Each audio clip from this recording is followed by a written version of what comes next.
The Arcane Archer is one of my personal favourite subclasses in all of D&D, and it's finally in Baldur's Gate with patch 8, so let's check it out. We are going to jump straight in, level by level, combat tutorial, and all the weapons and items you could need. So, let us start with the fighter. Level 1 brings Second Wind. So, as a bonus action, you can use your ability to heal up. We'd gain 1d10 plus 1. We also get Strength saving throw proficiencies, Constitution saving throw proficiency, Simple weapon, Martial weapon, Light armor, Medium armor, Heavy armor, and Shield proficiencies with this build.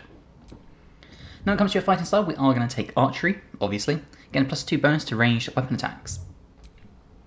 When it comes to your stat array, we're going to have Strength at 14, we're going to have 16 Dex, 16 Constitution, 10 Intelligence, 10 Wisdom, and 8 Charisma.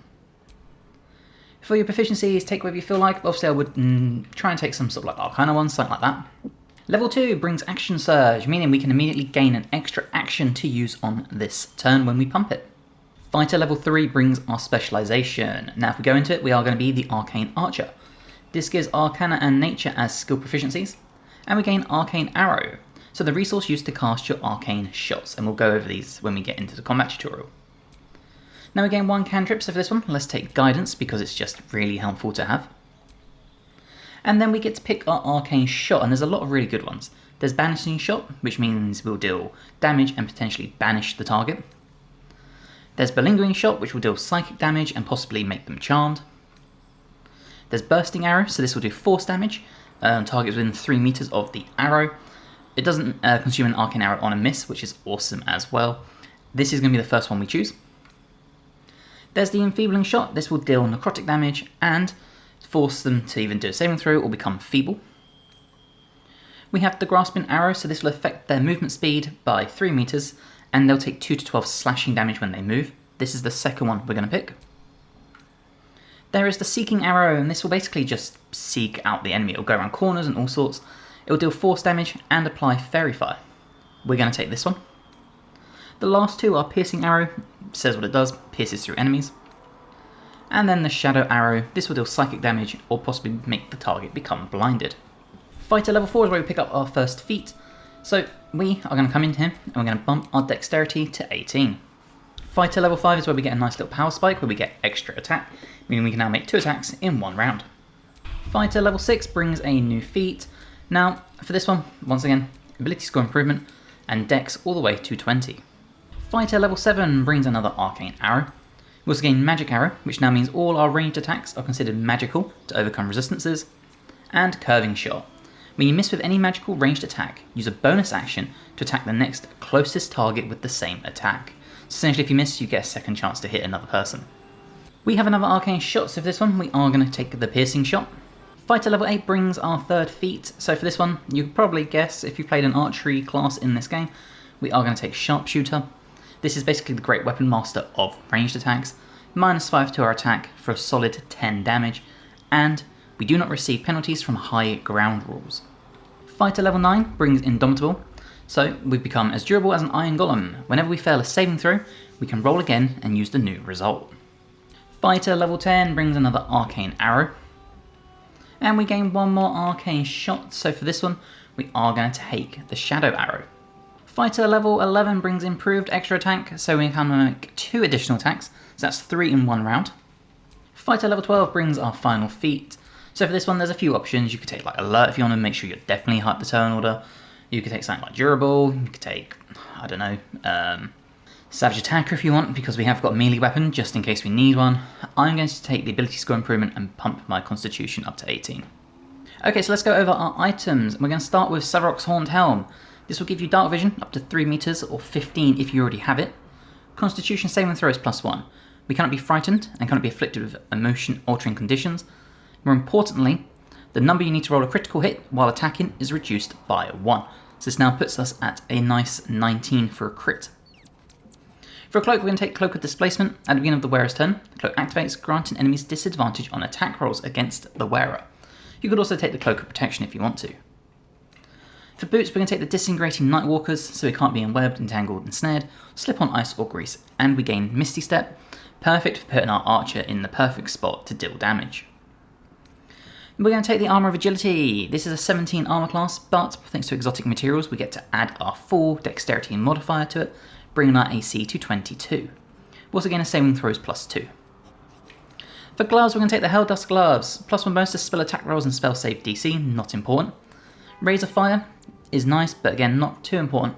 What is nice though, is our weapon attacks will do an additional 1 to 6 fire damage. For rings, the Shifting Corpus Ring, so we gain invisibility and blur. You could also take the Ring of Protection if you want to. The Caustic Band, so we do an additional 2 acid damage. The Surgeon's Subjugation Amulet, so once per long rest, when we score a critical hit on a humanoid, we can paralyse them for 2 turns. And this ties in very nicely with our bow, the Dead Shot. Improved critical, so this will reduce our critical need by 1 again to 18 now.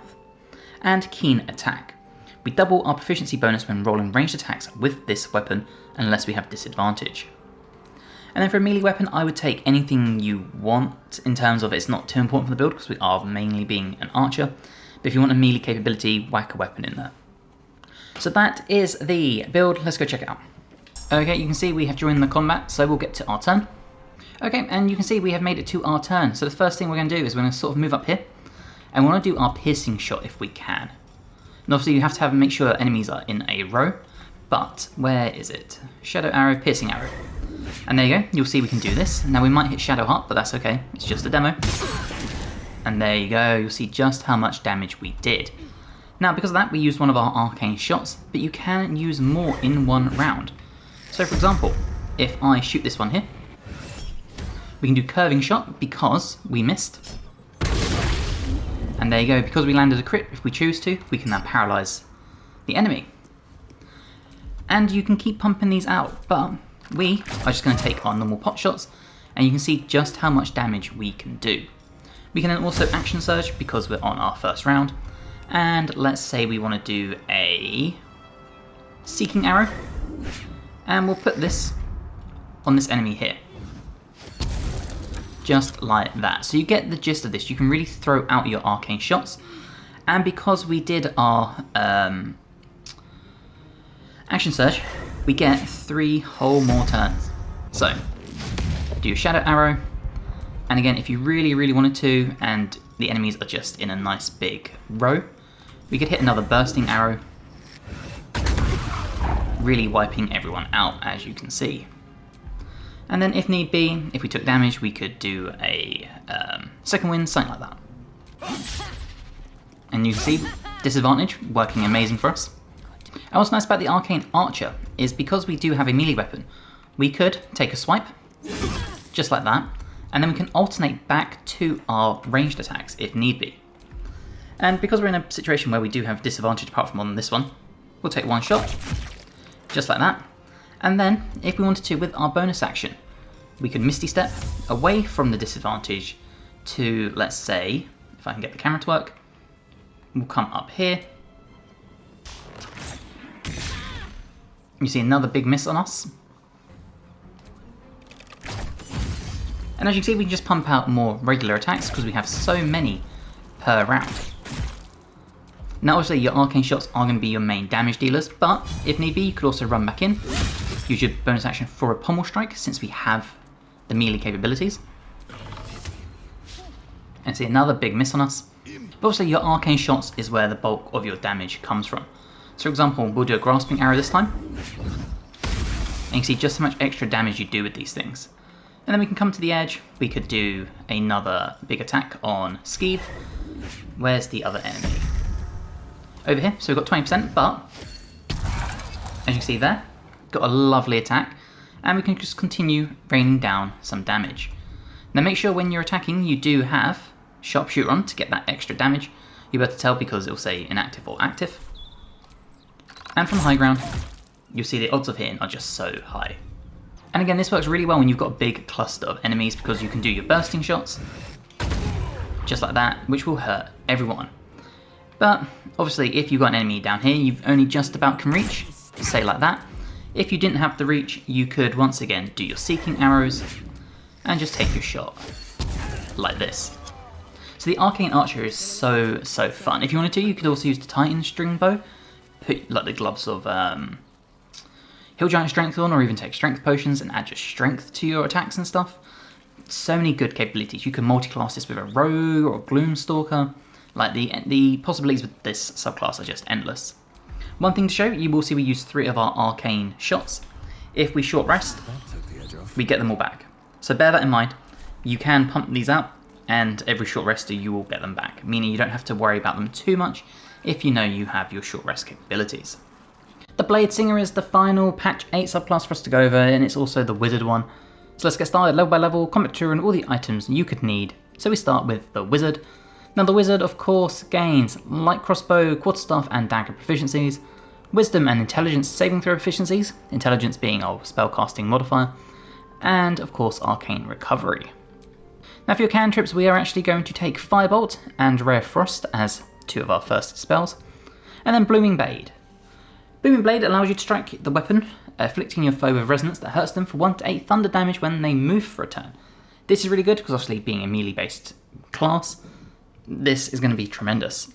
For your first level spells, we're going to take False Life so we can give ourselves some temporary hit points, Ice Knife, Burning Hands, Thunderwave to push enemies off of beams, balconies, ledges to either end fights early or for full damage, Shield because it's a nice reactionary spell to protect our health, our concentration based spells, and Magic Missile because this is a phenomenal spell from the start of the game to the end of the game. For your ability points, if you're starting from the start of the game, you're going to want 8 Strength, 16 Dexterity, 14 Constitution, 16 Intelligence, 10 Wisdom, 10 Charisma. We're respeccing at the end of the game because we're using the Amulet of Greater Health. This will set your Constitution to 23. So we are going to go 10 Strength, 16 Dex, 8 Con, 16 Intelligence, 14 Wisdom, and 10 Charisma. For proficiencies, take what you feel like. And that brings us to level 2, which is where we get to pick the Bladesinging subclass. A master of wizardry and swordplay, you combine the elegant maneuvers of a warrior with the devastating magics of a mage. We gain performance as a skill proficiency. Bladesong power, this is what we use to cast Bladesong. We get 4 uses of it by the end of the game. Training in war and sword, so this will give us proficiency in light armour, as well as daggers, sickles, short swords, rapiers, scimitars and longswords. And then finally, the Bladesong itself. Invoke the Bladesong. You gain a +2 bonus to armor class and your movement speed increases by 3 meters. You also gain advantage in acrobatics and a +2 bonus to constitution saving throws. You also unlock Bladesong Climax and the ability to accumulate Bladesong charges in combat. This will last for 10 turns. You cannot do it if you have medium or heavy armor or shields, and you must be wielding a dagger, longsword, rapier, scimitar, shortsword or sickle. We gain 2 spells at this point, so we're going to take Witch Bolt and we're going to take Ray of Sickness.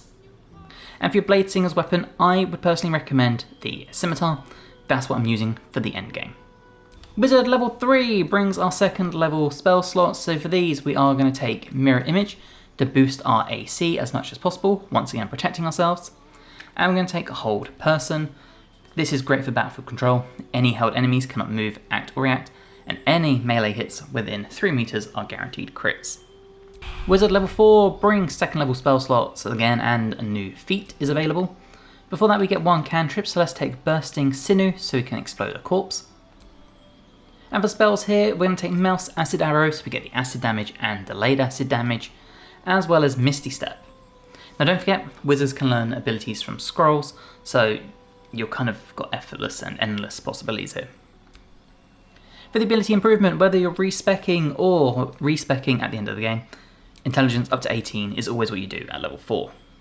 Wizard level 5 brings Bladesong power. This is again used to recast Bladesong. We get another use of it. We gain 3rd level spell slots, so for this one we're going to take Counterspell because no spellcaster is complete without Counterspell. This is great for battlefield control, and obviously wizards and sorcerers have the most spell slots.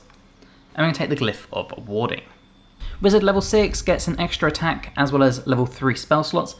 Bear in mind, extra attack, much like every other class, only works if you attack with your main hand weapon. For spells here, we're going to take Haste and we're going to take Fireball. Wizard level 7 unlocks our 4th level spell slots, and for this I would personally take Ice Storm and Phantasmal Killer. Wizard level 8 brings your next feat. You also get to pick more spells at this point, so I would personally take Lightning Bolt and I would take Blight. For your ability improvement, whether you're playing from the start or respecking, intelligence to 20. Wizard level 9 we gain another Bladesong power charge, as well as 5th level spell slots, and the 2 I would pick here Cone of Cold, and Cloud Kill. Cloud Kill being especially helpful because we can cast it with a spell, and as long as we're concentrating, we can move the cloud every turn. So for one spell, you can potentially do 10 rounds of guaranteed damage. Wizard level 10 brings the Song of Defense.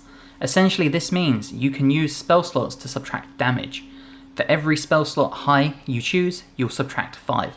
So for example, if you choose a level 3 spell slot to expend, you'll subtract 15 damage from the damage you're going to take. We get another cantrip, so let's just take Shocking Grasp. And then for a spell here, we're going to take some early level ones to reserve our high level spell slots. So let's take things like Cloud of Daggers, and we'll take Darkness. Wizard level 11 unlocks our 6th level spell slots. And for this, the first two obvious options are Chain Lightning and Circle of Death. And our final level, level 12, brings you a new feat. Now at this point we're going to take my favourite spell in the game, Otto's Irresistible Dance. This lands on everyone, Orin, Gortash, you name it, because there's no save. We, as attackers, will have advantage on attacks, and the Dancer has disadvantage on attacks and dexterity saving throws. We're also going to pair this with the Globe of Invulnerability, so you've got some really good high level spells you can pick and choose from depending on the situation. Now for your feat, we are going to take Alert, get the +5 to our initiative and boost ourselves up the turn order. And let's go over our equipment, and we're going to start with the Diadem of Arcane Synergy. You could also use the Mask of Soul Perception if you want, choice is yours. The Cloak of Displacement, so this will activate giving enemies disadvantage on attack rolls against us. Really good for not only maintaining our health, but also to protect our concentration based spells. The Boots of Genial Striding, so unimpeded by difficult terrain. Studded Leather Armour +2, you can kind of take any light armour, like the Ballist Armour works well as well. But obviously take an armour that works for your roleplay, don't force yourself to make decisions just to get good stuff. Now I like this one because it gives you +1 to initiative and 1 less bludgeoning damage.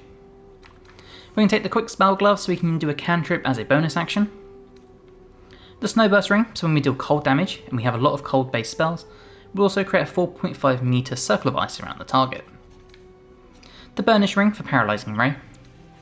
The Amulet of Greater Health to set our Constitution to 23. This also gives us advantage on Constitution saving throws. And then finally, my favourite scimitar in the game, Kerwin's Cauterizer. Deals an additional 1 to 4 fire damage, and on a hit, if the enemy fails a Constitution saving throw, we will cause them to start burning. So that is the build, let's go check it out. Okay, you can see we're in combat and we're actually top of the turn order alongside our rogue. So let's get this started and we'll activate our Blade Song, gain that +4 bonus to our armor class, the increased movement speed, advantage in acrobatics, and the +4 to our saving throw proficiencies. And there you go. Now one thing you'll notice, you get a new ability, and that is the Blade Song Climax. Now, if you do this, and I will demonstrate now, you'll see we healed up, we did force damage to this enemy here. We lose our Blade Song ability. Now, we can just recast it, that's fine, it won't use your action, but bear that in mind, make sure you only use that as a finale. Now because we've got our Blade Song going, we can land some attacks. And as you can see, we have the enemy taking damage and fire damage. Now the enemy needs to hit us, so again we can use some of our spells to protect ourselves, and we'll start with Shield. And there you go.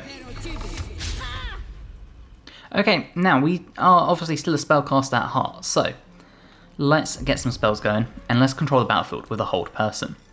We're going to do this at 5th level, because we're going to try and hold most of the battlefield here. And we'll see what lands and what doesn't. And you'll see we actually held every single person, which means now all melee hits on them are guaranteed crits. And as a bonus action, we can actually flourish. So we can still do some damage, just like that. And you see the enemies will still take burning damage while being held. And because we're a wizard, we still want that battlefield control like we're doing now. We can counterspell. Just like that. And you see the enemies are held, and the crits work for everyone. Which means you can pair them with a rogue or a gloomstalker or some big damage dealer to pump out huge damage such as a sneak attack, and then follow up with an offhand. Now of course, while maintaining control, we still want to deal some damage, so we'll do that big attack there, and you'll see now we can't do another attack. But one spell we can do, which is a cantrip, if we come here, is even with our extra attack, we can do a if I get closer, a booming blade. And you'll see just how much damage that did, as well as double the amount of fire. And you see half the enemies are still held, really helping us to just control the fight, kill off enemies ASAP. And again, we can continue counterspelling while maintaining concentration, while dealing fire damage. And of course, we can continue just pumping out big attacks like this, including some crits. And we can close the distance here, and thanks to our gloves, which we can turn on here, we can then pump out a cantrip as a bonus action, and you'll see a big crit with that as well.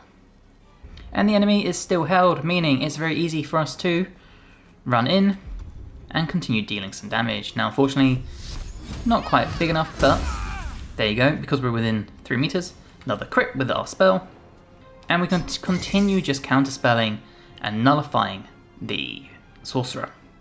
And of course we just send our allies up to take them out. But of course, we are stacking up these Bladesong charges, as you can see. So let's show this off quick, and we will do, when I can find it, our bonus action Bladesong Climax. We'll throw it here. And you'll see we did a big amount of damage as well as healing. But what's really good is that at our heart, as I keep saying, we're still a spellcaster, which means we could throw out something like a Chain Lightning to this enemy here. And you'll see we actually zapped the other one too. And we still have 2 charges left, as well as a lot of our spell slots. And if we wanted to, we could then activate our Bladesong again, and continue building up those charges. Now one thing to just show off, as you've probably picked up by now, if you were to do a cantrip, say a Rare Frost, just like that, you still can't follow it up with a attack. The only cantrip that will work is Booming Blade. However, we can walk on the ice because it's difficult terrain, but our boots, and close the distance down, as I'll show you here. So if we come to our Booming Blade, which unfortunately missed. Now unfortunately we can't do it again, but we could do a main attack. We could do a Lacerate, just like that, and you'll see the enemy is burning. And we can shield up to protect ourselves. And it really is this simple. It's a really fun frontline attacking wizard that we can stack with a bunch of burn as well. We can protect our spell slots, and of course we have things like Arcane Recovery. Now one thing to bear in mind, you'll see our Bladesong charges, we've got 1 left, as well as a bunch of spell slots missing. If we short rest, we don't get any back, so bear that in mind. But we can do our Arcane Recovery, and if we want to, we could choose to have our 5th level spell slot back. And as you can see, we've got it returned. The Circle of Stars Druid is the new patch 8 subclass for the Druid for Baldur's Gate 3, so let's go over it level by level, combat tutorial, and all the items you could need. So of course we start with the Druid. Now Druid gets much cantrips and spells, but the Circle of Stars is really cool because you can switch between different constellations. One is healing, one is really good for like a fiery breath and concentration, all sorts of good things. But let's start with level 1, and of course we gain Wisdom saving throw proficiency and Intelligence saving throw proficiency. We'll also gain Club, Dagger, Javelin, Mace, Quarterstaff, Scimitar, Sickle, and Spear, and Light Armour and Medium Armour and Shield proficiencies with this class. Now when it comes to your cantrips, we are going to take Shillelagh, and we're going to take Thorn Whip. Thorn Whip is really good for pulling enemies close to us while taking damage, and Shillelagh so we can boost our staff if we need to hit things. For your ability points, we're going to have 8 Strength, we're going to have 14 Dexterity, 16 Constitution, 10 Intelligence, 16 Wisdom, and 10 Charisma. For your proficiency, say what you feel like. Druid level 2 brings our specialization and our wild shapes. Now for our specialization, we are doing the Circle of Stars. You are guided by the infinite mysteries of the cosmos. It's through your understanding of the stars that your druidic magic gains its potency. So this obviously gives us wild shape. It also gives us star map. So this is a map of the stars that we can use to cast Guiding Bolt. We gain a starry form, and these are Archer, Chalice, and Dragon. Archer means you have a ranged attack, Chalice is all about healing, and then the Dragon gives you, I believe it's proficiency in Constitution saving throws, and a fiery Dragon Breath. We also gain Guidance as a cantrip, and as you can see, our star map, as the controller goes crazy, for Guiding Bolt, as well as the wild shapes into a cat, wolf, badger, those sort of things. For your spells, we're going to take Ice Knife, so we've got a ranged ice attack. Thunder Wave, because this is great for pushing enemies off of ledges, beams, balconies, for full damage, or like from so high to outbound areas that they instantly die. Create or Destroy Water, because we can pair this with lightning spells to maximise damage. Healing Word, so we've got a ranged healing capability. And Cure Wounds, so we have a melee one. Druid level 3 brings our second level spell slots. We also gain a bunch of spells we can choose from. So for this spell here, we are going to take Hold Person. This is great because if you can land it, any enemies that are held cannot move, act or react, and any melee hits within 3 meters on them are guaranteed criticals. This is the quickest and easiest way to shut down a fight ASAP. Druid level 4 brings our first feat. Now for this one we gain another cantrip, so let's take Resistance. And for your feat, we're of course going to bump our Wisdom up to 18. We gain one more spell, and I do like taking Spike Growth here. Really nice way of putting it on the ground, so enemies have to walk through difficult terrain. It will damage them for 2 to 8 piercing damage every 1.5 meters, and it halves their movement speed. Later into the build, we are going to take Plant Growth instead. Or sorry, not take Plant Growth, we're going to use Plant Growth instead, and it ties into our gear, and you'll see why. Druid level 5 brings our third level spell slots. We also gain another star map, so another use of Guiding Bolt. Now for a spell here, I would take Cool Lightning. Again, we're maximising our damage potential with our Cool Lightning and our Create or Destroy Water. We'd also take Sleet Storm because it's just a nice way of having a spell that will, interrupt spellcasters, create icy surfaces, all that fun stuff. Druid level 6 brings your Cosmic Omen. So omens of the future that you gain from consulting the stars. They let you use your reaction to affect the outcome of certain rolls. And as you can see here, whenever you long rest, you consult the stars for a cosmic omen of weal or woe. The omen grants you the ability to increase weal or woe, or decrease woe, which is attack rolls and saving throws, and to increase your allies' ability checks. So this is kind of like a the wizard, the portent wizards, where you can like change numbers almost. It's kind of similar, it's a little different, but you'll get the gist. We gain one more spell, and at this point I would take Fairy Fire. Makes a nice little concentration spell that will light everyone up, turn invisible enemies visible, and give attack rolls advantage. Druid level 7 unlocks our 4th level spell slots. So for this one, there is only really one option, and we are going to take the Conjure Woodland Being. Reason being is, not only do we get a summon, our summon can summon their fallen lover, so we'll get a Dryad and a Woodwode for 1 spell slot. Druid level 8 gets our next feat, as well as another spell slot. Now for this one, we are going to take our Wisdom up to 20. And then for a spell here, I would take Ice Storm. Let's get a really nice big damage dealing spell from here.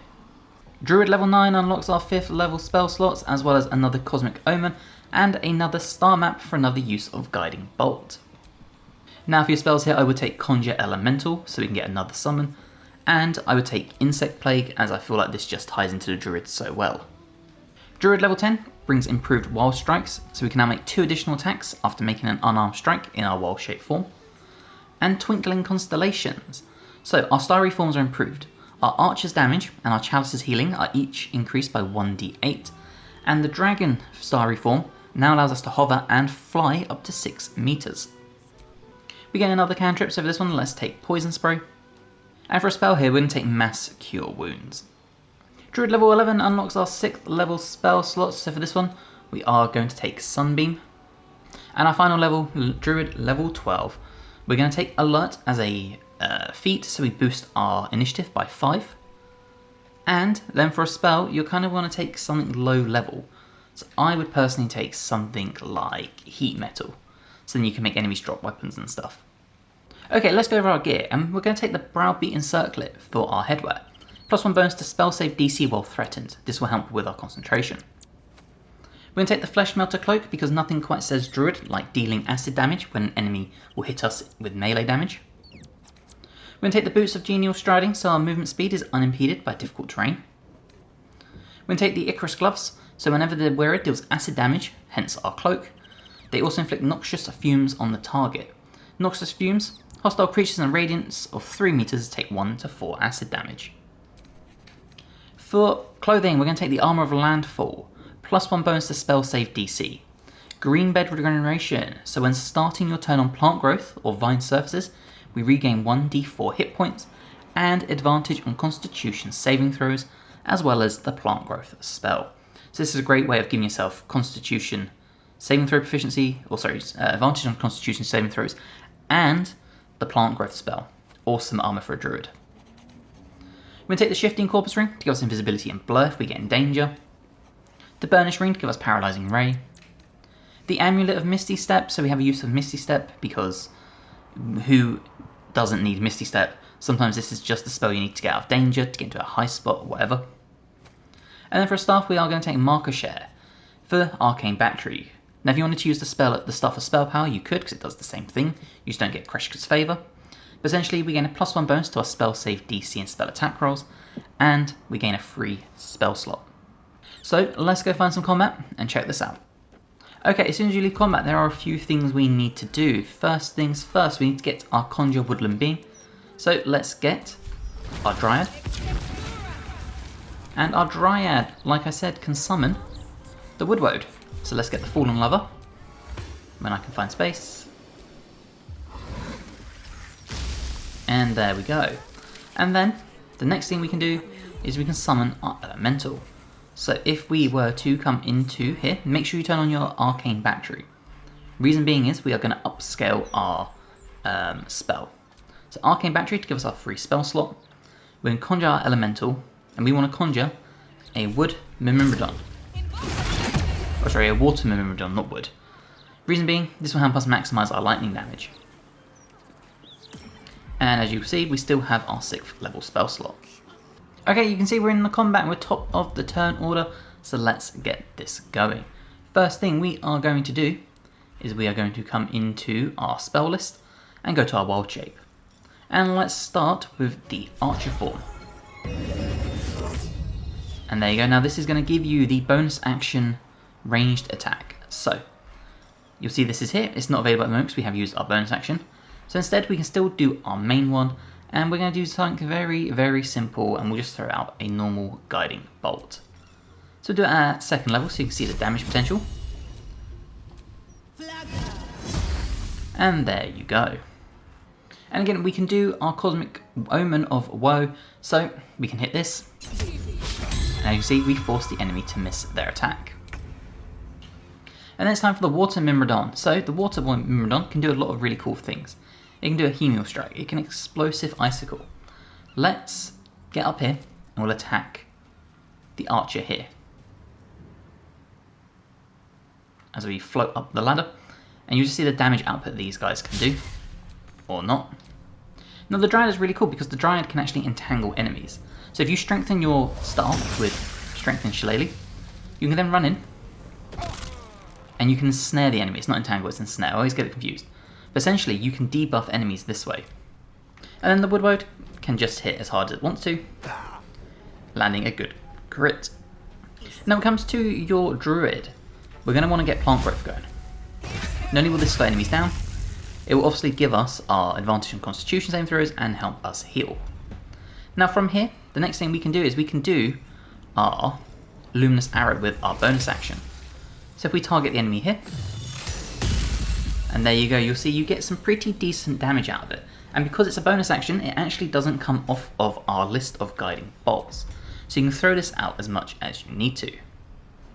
Now, when it comes to the other things, we can switch up as well. So let's change into the dragon, ready for next turn. Just like that. And once again, we can use one of our casts to do the Omen of Woe. Now, as you can see, unfortunately we are ensnared. However, we have got some other things we can do. We could do a nice little explosive icicle on this enemy. Now unfortunately they are a rogue, but you can see nice little ice circle around them now. And again, your dryad can hit nice and hard, try to ensnare the enemy again.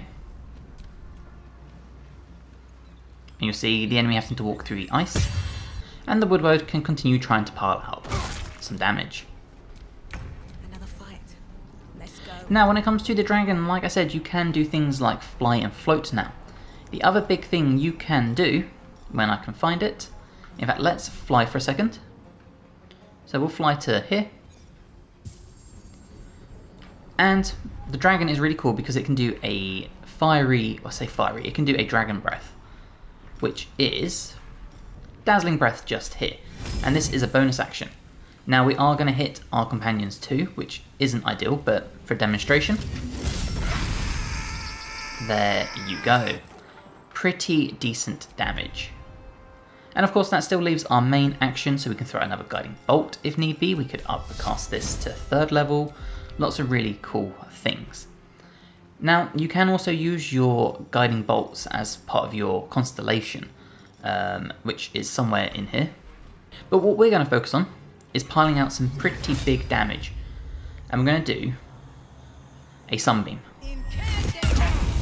Just like that, and you'll see we did some good damage as well as blinded the enemies. And that is your big 6th level spell for this build. Next thing we're going to do is we're going to switch over to our Starry Form Chalice, and this is our healing one.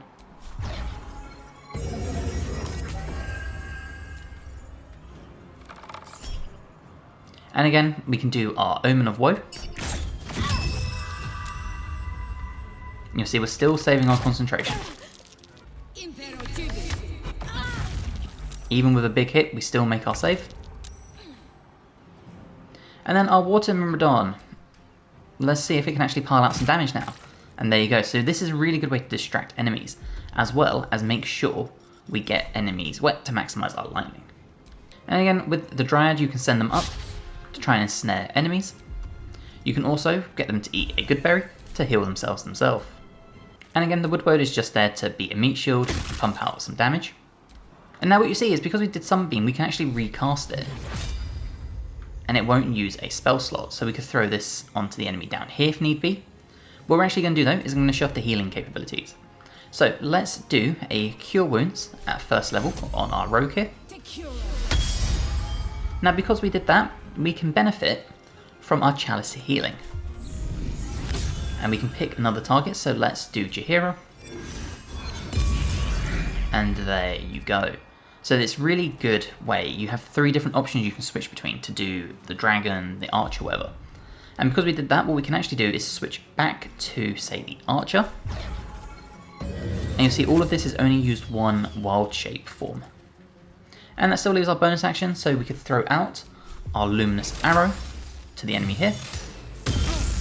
Just like that, and deal as much radiant damage as possible. And now we can focus on dealing as much damage as possible too. So we are going to throw out another Sunbeam, because we can.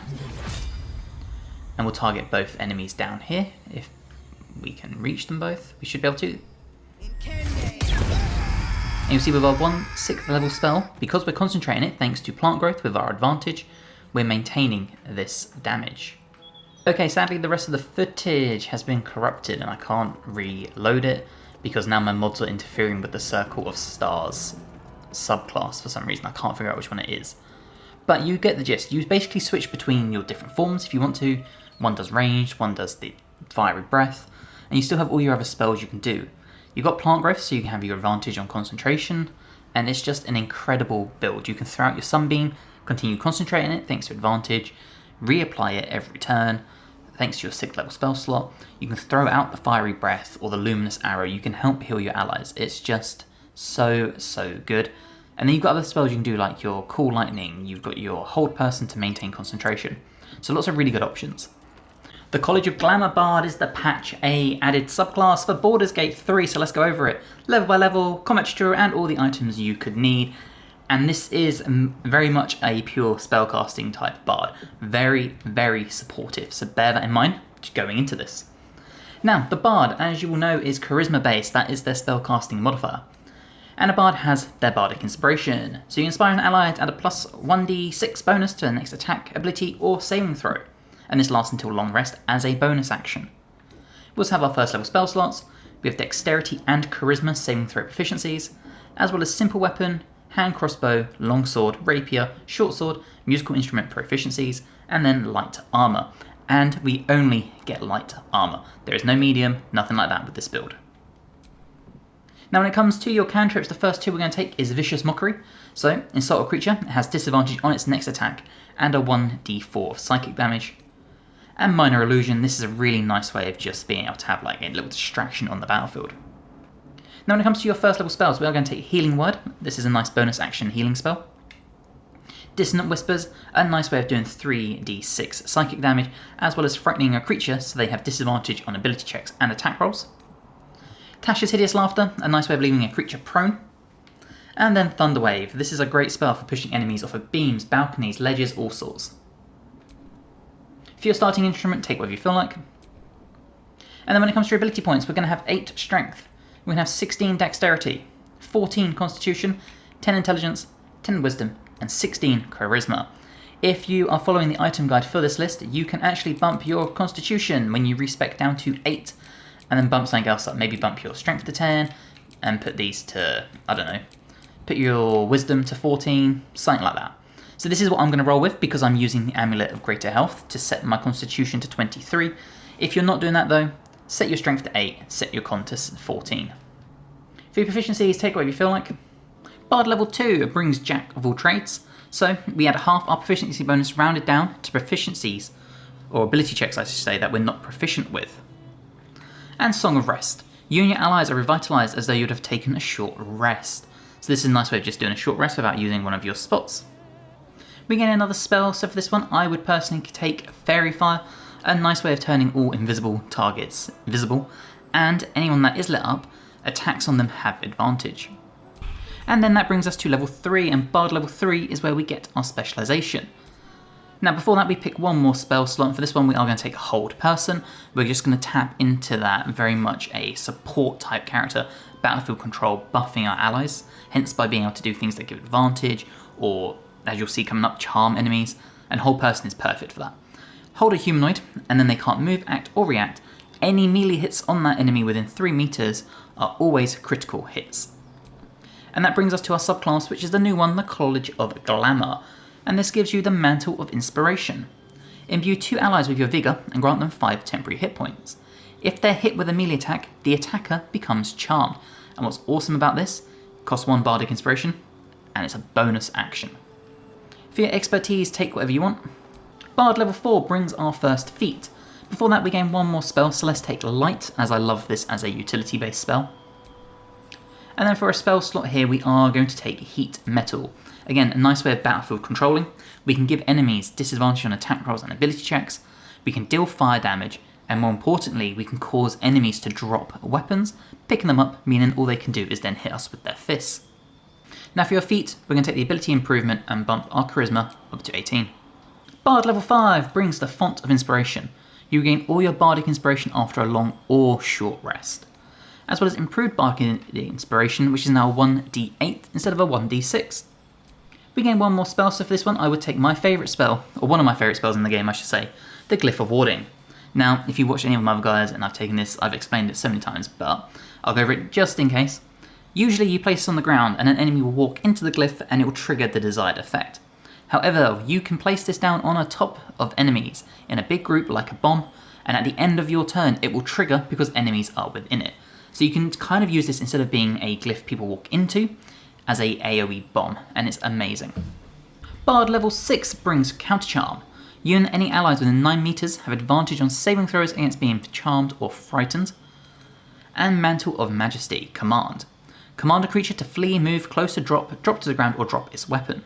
Targets that are charmed automatically fail their saving throws, which means enemies that target your 2 allies you have picked that become charmed, you can then automatically get them to drop weapons and all sorts. Again, turning that battlefield control completely around. We gain one more spell, so for this one I would take Plant Growth. I love Plant Growth, it's a nice way to quarter movement speed, especially if you're using a bunch of ranged allies, or let's say you're using like the new giant barbarian that throws things. Place this on the ground, melee enemies have to run towards you, you can just pick them off with your like axes, your spells, your arrows, all sorts. Bard level 7 brings our 4th level spell slots. Now the spell we're going to take here is going to be Stinking Cloud. Again, a nice AoE spell, very much battlefield control. You place this and then anyone within it, they are prevented from taking actions. Bard level 8 brings our next feat. We gain one more spell slot as well, so for this one we are going to take Confusion. And then for the feat, obviously ability score improvement, and bump our charisma up to 20. Bard level 9 unlocks 5th level spell slots. So for this one, we are going to come in here and we're going to take Mass Cure Wounds. Again, tapping into battlefield control, what better way to turn the tide of battle than to be able to heal all our allies. Bard level 10 brings improved Bardic Inspiration. The bonus gain from Bardic Inspiration is now 1d10, but more importantly, we gain Magical Secrets. Now before that we gain one more cantrip, so let's just take Mage Hand. We gain one more spell, so for this one we are going to take Dominate Person. And Magical Secrets is where it's at. As you've probably noticed, this is a very heavy concentration based subclass. There is not much DPS. So how do we add DPS? Well, we take Fireball, because Fireball is incredible, it doesn't really need speaking about. And we take Cone of Cold. 2 big DPS based spells. For your expertise, take whatever you feel like. And Bard level 11 brings us our 6th level spell slots. Now, as you can see here, we have a bunch we can choose from because there's more. We're going to take Otto's Irresistible Dance. This is, in my opinion, the best spell in the game. It works on people like Orin, Gortash, everyone you can think of. Essentially, you just make a character start dancing, unable to move, take actions, and you have advantage on its attacks. Dancer has disadvantage on attack rolls and dexterity saving throws, and there's no saving throw to land it. It's phenomenal. Bard level 12 brings our final feat, and one more spell. So for this one, we are just going to come in and take something like Cloud of Daggers. And then for feat, we're going to take Alert. We're getting that +5 bonus to initiative, so we can start controlling the combat ASAP. Okay, when it comes to equipment, we are going to take Birthright. This will give us a Charisma +2, past the maximum of 20, up to 22. We're going to take the Cloak of Displacement. This will activate at the beginning of our turn, granting disadvantage on attack rolls against us. This is really useful for protecting our concentration. The Space Hunt Boots, to give Dimension Door, because no Bard is complete without Dimension Door. The Studded Leather Armor +2. Now realistically, you want to use any light armor that gives a really good effect. For this one, +1 to initiative and less bludgeoning damage. There are ones that give you like shield and stuff, choice is really yours. For gloves, the gloves of Belligerent Skies. Whenever we deal thunder, lightning or radiant damage, we'll inflict 2 turns of reverberation. The Fetish of Calathundan's Smooth Hands. Give you invisibility. Again, really nice way of having this. And we're going to pair this with the Shifting Corpus Ring, invisibility and blur. Never know when you're going to need 2 lots of invisibility outside of combat, especially since we haven't picked it as an innate spell. The Amulet of Greater Health, setting our Constitution to 23, also giving us advantage on Constitution saving throws, meaning helps our AC, helps our health pool, and helps us maintain concentration to control the battlefield for our allies. And we're going to pair this with the Staff of Spell Power. I would leave Marker Share for a pure spellcaster like Gale or something.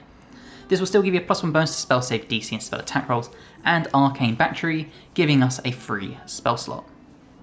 And we're going to pair this very nicely with a shield. I've just taken this one for the +2, there are better ones out there, but this will give you 5 shield chill. So that is the build, let's go find some combat and test it out. Okay, as soon as you leave combat, not combat camp, the first thing you want to do is you want to come in here and want to find our Mantle of Inspiration. And we can target 4 characters, which means we can target our whole party. So that's what we're going to do. Just like this. And there you go, everyone gains temporary hit points, and this lasts until essentially long rest. So, you don't need to worry about casting this in combat. Okay, we have started the combat, and as you can see, we're actually top of the turn order alongside our rogue. So, it's time for us to start controlling the battlefield. And we're going to do that, and we're going to start with a Hold Person. So, once I can actually find this spell, here it is.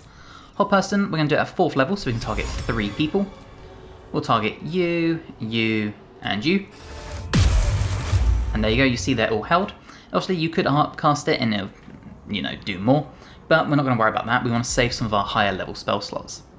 What this also means is we can give Bardic Inspiration, so we'll give Bardic Inspiration to Shadowheart. And there we go. And as I was saying before, any melee hit on a held character is a guaranteed crit, and that also works with Divine Strikes. So as you can see, we maximise our attack and our poison. And this works with every character, as you can see. And you compare this with Sneak Attack to really maximise damage. Just like that. And of course a rogue will have that offhand if you're dual wielding, and it's a really nice way of just dwindling enemies down so early. Now let's try a Mantle of Majesty and command, and we're going to try and command the Barbarian to drop its weapon. And there you go, and now the barbarian, unfortunately, will have to either pick up the weapon or start just punching people, which is what we wanted. The next thing we can do is we can come in here and we can drop our glyph of warding. Now I'm going to throw this on the enemies down here. It is going to do friendly fire, but it's just a demonstration. As you can see what I'm talking about when it will explode here. And as you can see, zapped everyone. You'll see we're maintaining our concentration despite taking a crit.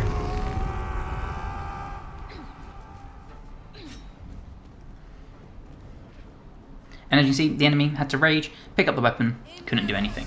So we saved ourselves a whole round of attacks. Okay, the next thing we can do is we can continue pumping out some damage. Let's do Otto's Irresistible Dance. And there you go, this is what I was talking about.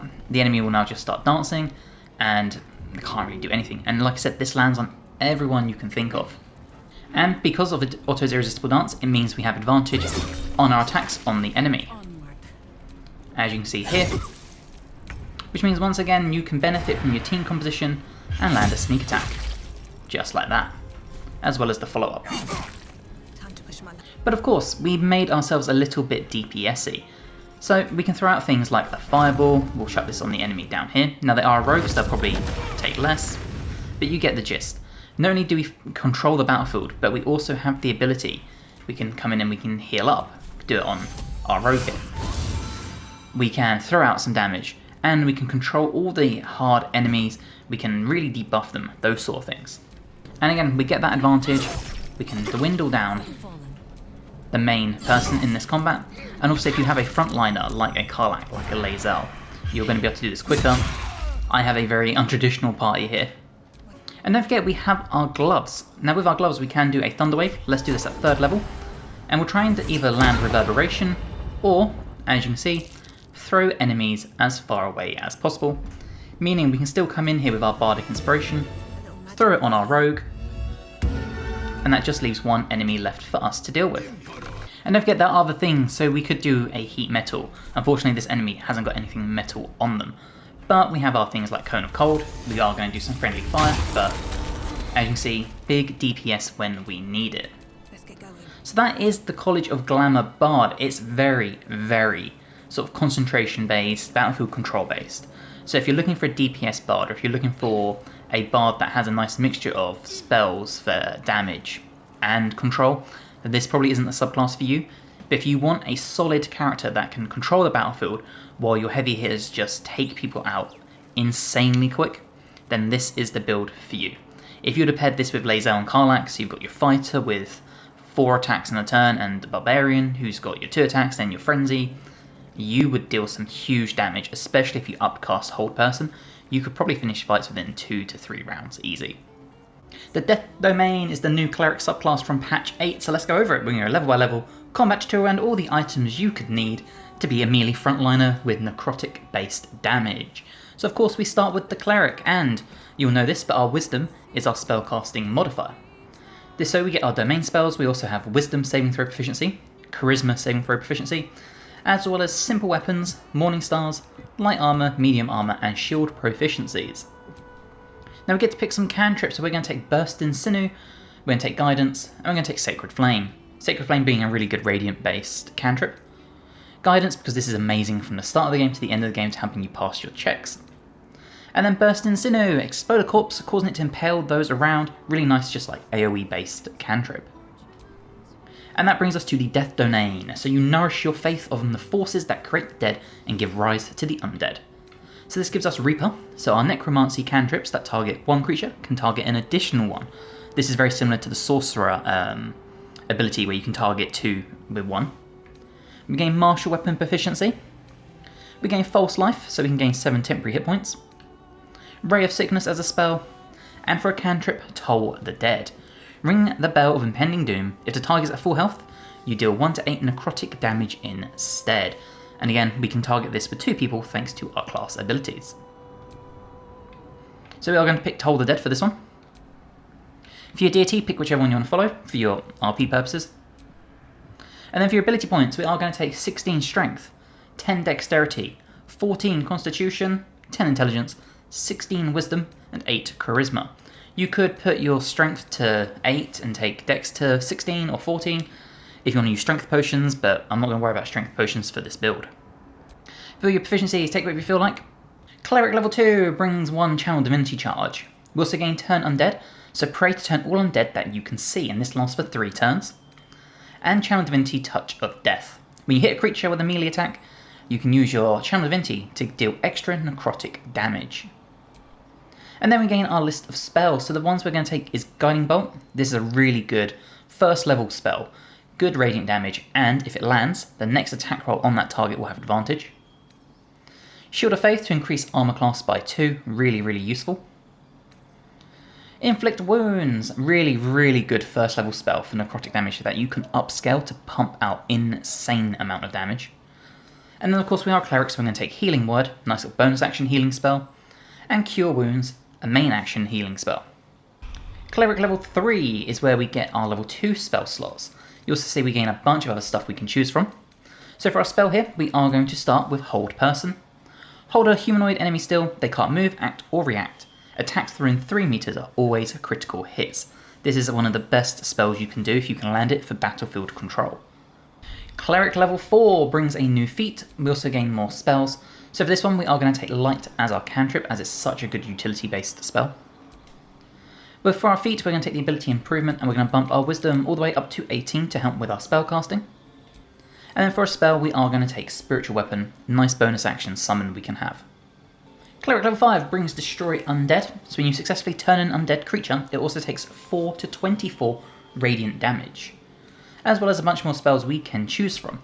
So for this one we are going to take Spirit Guardians, as we can make this a necrotic based ability, and this is just phenomenal. The other one we're going to take is we're going to boost our healing capabilities and take Mass Healing Word, so we can heal multiple allies with our bonus action. Cleric level 6 brings another channel divinity charge and Inescapable Destruction, so spells you cast ignore resistance to necrotic damage, which is perfect for this build. For a spell at this point we're going to take Prayer of Healing, again boosting our healing capabilities. Cleric level 7 brings 4th level spell slots, so for this one we are going to take the Guardian of Faith, again another nice little summon you can have on the battlefield. It will deal about 20 damage, but every time it deals damage it will take damage, so bear that in mind. Cleric level 8 brings Divine Strike Necrotic, so once per turn deal 1 to 8 necrotic damage in addition to your weapon's 9 to 19 slashing damage when you make a melee attack. For your feat, again we're going to bump our wisdom all the way to 20 to max out our spellcasting. And then for a spell here we are going to take one of my favourite spells in the game, the Glyph of Warding. Now usually this would work by you place it on the ground, an enemy would walk into it and it would trigger the effect of choice. However, we will use it like an AoE, we'll place it down, and then at the end of our turn it will explode, damaging all the enemies within it. Really nice way of doing this. Cleric level 9 brings 5th level spell slots, and these are some really high damaging ones. So the ones we're going to take are Mass Cure Wounds, again focusing on that healing capability, and Flame Strike. This is an amazing fire radiant combined damage dealer. It is an AoE, so bear that in mind, but it will deal a lot of damage. Cleric level 10 brings Divine Intervention. You can cast Divine Intervention to invoke your god's aid. Once used, this can never be used again, and that isn't a joke. It is a one and done per playthrough type thing, so pick and choose your moments. For a spell we are going to take Produce Flame, because none of the other cantrips really aren't that good in my opinion. For a spell here, let's just come early down and we'll take Create or Destroy Water, as this can be very useful. Cleric level 12 brings 6th level spell slots. So for this one we are going to start with Planar Ally. Really nice way of getting a powerful summon on the battlefield. And our final level, level 12, gives us a new feat. So for this one we are going to take Alert to boost ourselves up the turn order since our dex is so low. And then for a spell we will take Create Undead, and then you've got the choice between using this or using Planar Ally. Okay, we're going to start with our equipment, and we're going to start with the Circle of Bones. This gives us Animate Dead, but more importantly, Undead Ward. So allied undead within 6 meters are resistant to bludgeoning, slashing and piercing damage. Ties into this build so well. For a cloak, the Flesh Melter Cloak, so if someone attacks us within melee range, they will take 1 to 4 acid damage. We can take the Boots of Genial Striding, so we're unimpeded by difficult terrain. Now armour is a little iffy. We only have proficiencies with light and medium armour, so you kind of want to pick whatever is best for you. Now you could also go with the armour of agility, which is a 17 AC, but because our dex is a solid 0, we don't actually benefit from exotic materials. So if you have someone with high dex like a rogue or a ranger that will gain a +4, +5 to take their AC to 21, 22, you want to save those types of armors for that character in my opinion. Whereas this one, I'm not really using it. 16 AC is alright, we've got a shield anyway, so you get the gist. For gloves, the Legacy of Masters, a +2 bonus to attack and damage rolls with weapons, as well as strength saving throws +1. For rings, the Shifting Corpus Ring for invisibility and blur. The Burnish Ring for Paralysing Ray, nice little necrotic based spell. And the Amulet of Greater Health. This will set our Constitution to 23 and an advantage on Constitution saving throws. This means this will help our concentration, helping us maintain our concentration on spells and our health pool. And then finally for weapons, I like using the Blackguard Sword. Now granted, if you have a paladin with smites, this works better on there. But I like the fact it has necrotic damage, I like the way it's slashing. And we're pairing it with a shield. Now take any shield you want in my opinion, the higher the better. I just put Kethric's on for now to bring our AC to +2. So, but if you've got the +3, even +4 shields, go one of those and boost your AC as high as possible. So that is the build, let's go find some combat and test it out. Okay, as soon as we leave camp, the first thing we're going to do is we're going to spend our 6th level spell slot to get our planar ally, Cambion. This is probably the most Death Domain-esque one there is. And as you can see, you get a lovely little demon. Now this has used your one and only 6th level spell slot, so bear that in mind. And we're going to start summoning some creatures. So if we find our Animate Dead, we will gain... let's do some skeletons. And there we go. Now you see we didn't use the spell slots there, so if you wanted to, you could come back in with our actual Animate Dead from our actual class and try and summon some more if we can actually target them. The camera here is always so janky. And there we go. Okay, you can see we're in combat and we're actually really high up the turn order, so we're just going to get to our turn. And now you see we are on our turn, so the first thing we are going to do is our spiritual weapon with our bonus action. And we'll just get a axe, why not? And we'll throw this down here. And then it's time to use our spell casting capability. So I like using Hold Person ASAP. And let's just hold. We'll hold you, and we'll hold the spellcaster. There you go, you see all 3 are now held. And that has used our bonus action and our main action, but that's fine. And as you see, the enemies are held. You could obviously cast this higher up and target more people. I'm trying to save a few high level spell slots. And as you can see, your summons will sort of just do what they want to do. And you can benefit from this, ensuring that they get those critical hits.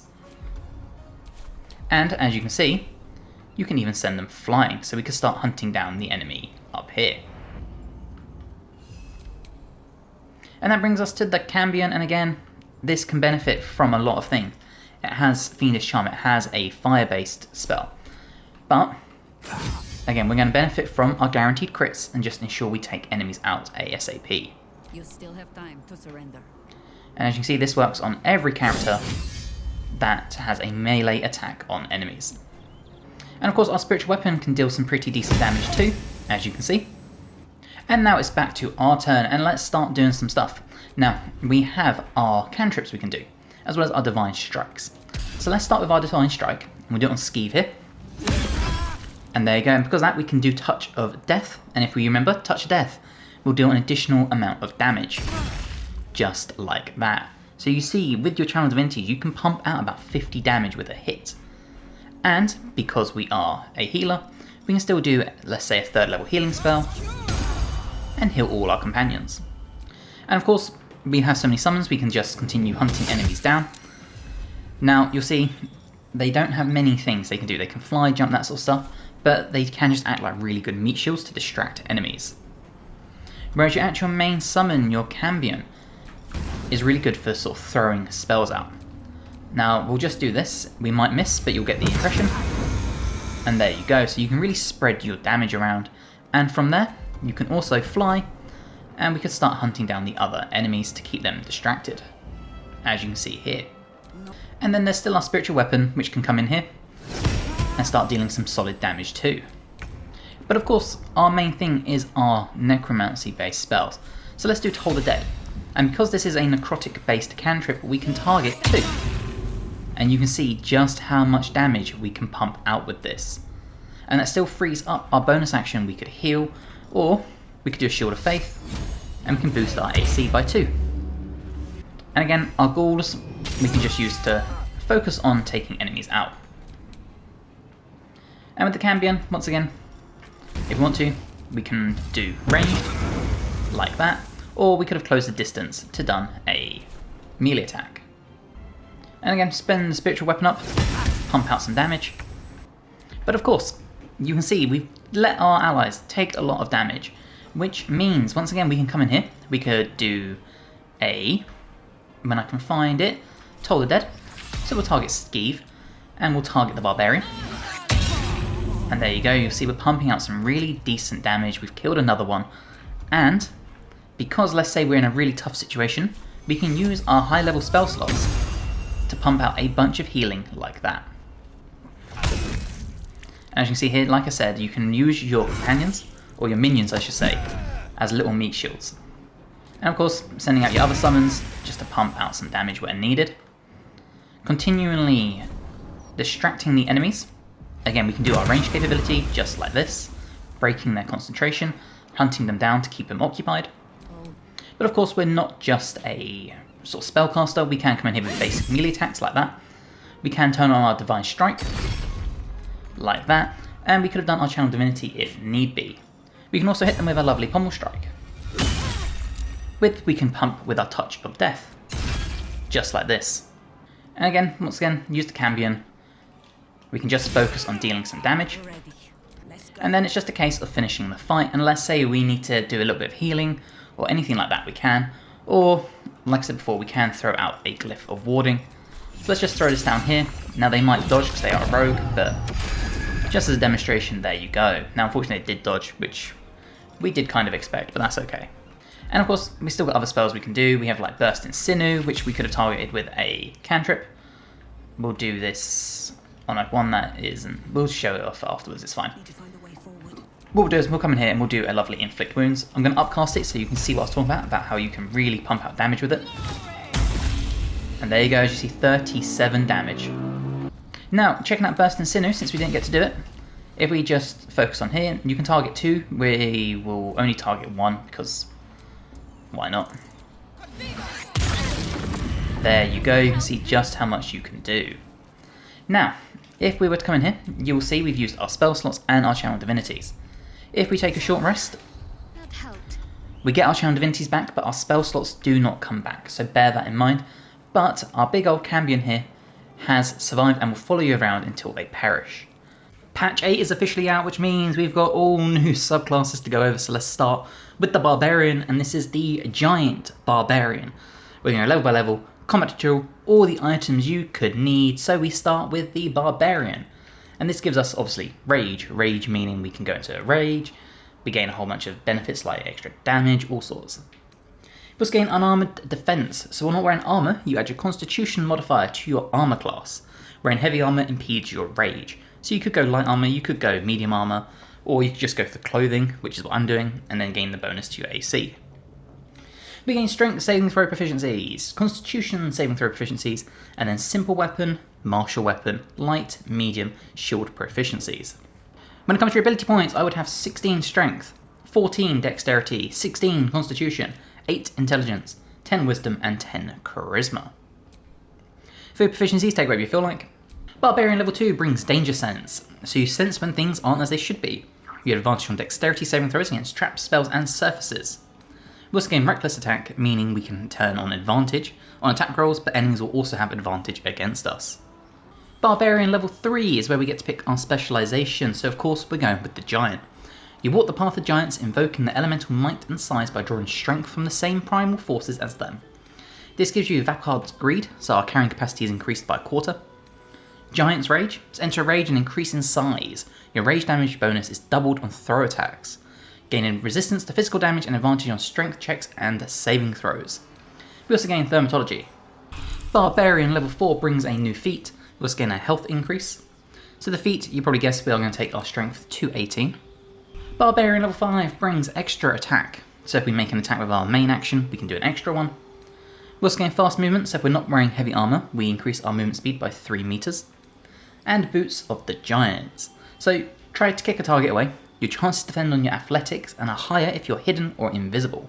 You can kick targets up to twice the weight that shoving them would allow. So it's a nice way of trying to kick enemies off of ledges, beams, that sort of thing. Barbarian level 6 brings an additional rage charge and elemental cleaver. So channel primordial might into your weapon. Until the end of your rage, your weapon will deal additional acid, cold, fire, lightning or thunder damage and gain the thrown property. If thrown, it will immediately reappear in your hand. Now what's really cool about this is obviously you can do this with any weapon. So I'm going to give you 2 options for weapons for this build and you can make your decision from there. Barbarian level 7 brings Feral Instinct. You've honed your instincts to the utmost degree. You gain a +3 bonus to initiative and can't be surprised. Basically like a lesser version of Alert because that's a +5, but pretty decent. Barbarian level 8 brings a new feat. So for this one, you probably guessed it, but we're going to max our strength out at 20. Now if you really wanted to, you could I guess leave your strength at 16 and just use strength potions and bump up say your constitution, something like that, but it kind of depends on your playstyle. Now for level 9 we do gain brutal critical, so when you land a critical hit you roll an extra damage die as well as the normal additional critical dice. Barbarian level 10 brings Mighty Impel. Throw a creature or object that is medium sized or smaller. Heavier creatures and objects deal more damage on impact. So as you can tell, this is a very throw heavy subclass. Barbarian level 11 brings Relentless Rage. So once per short rest, if you drop to 0 hit points, while enraged, you regain 1 hit point instead of being downed. Barbarian level 12 brings our final feat as well as 1 more additional rage charge. So for this one, I would personally come all the way down here and I would take Tavern Brawler.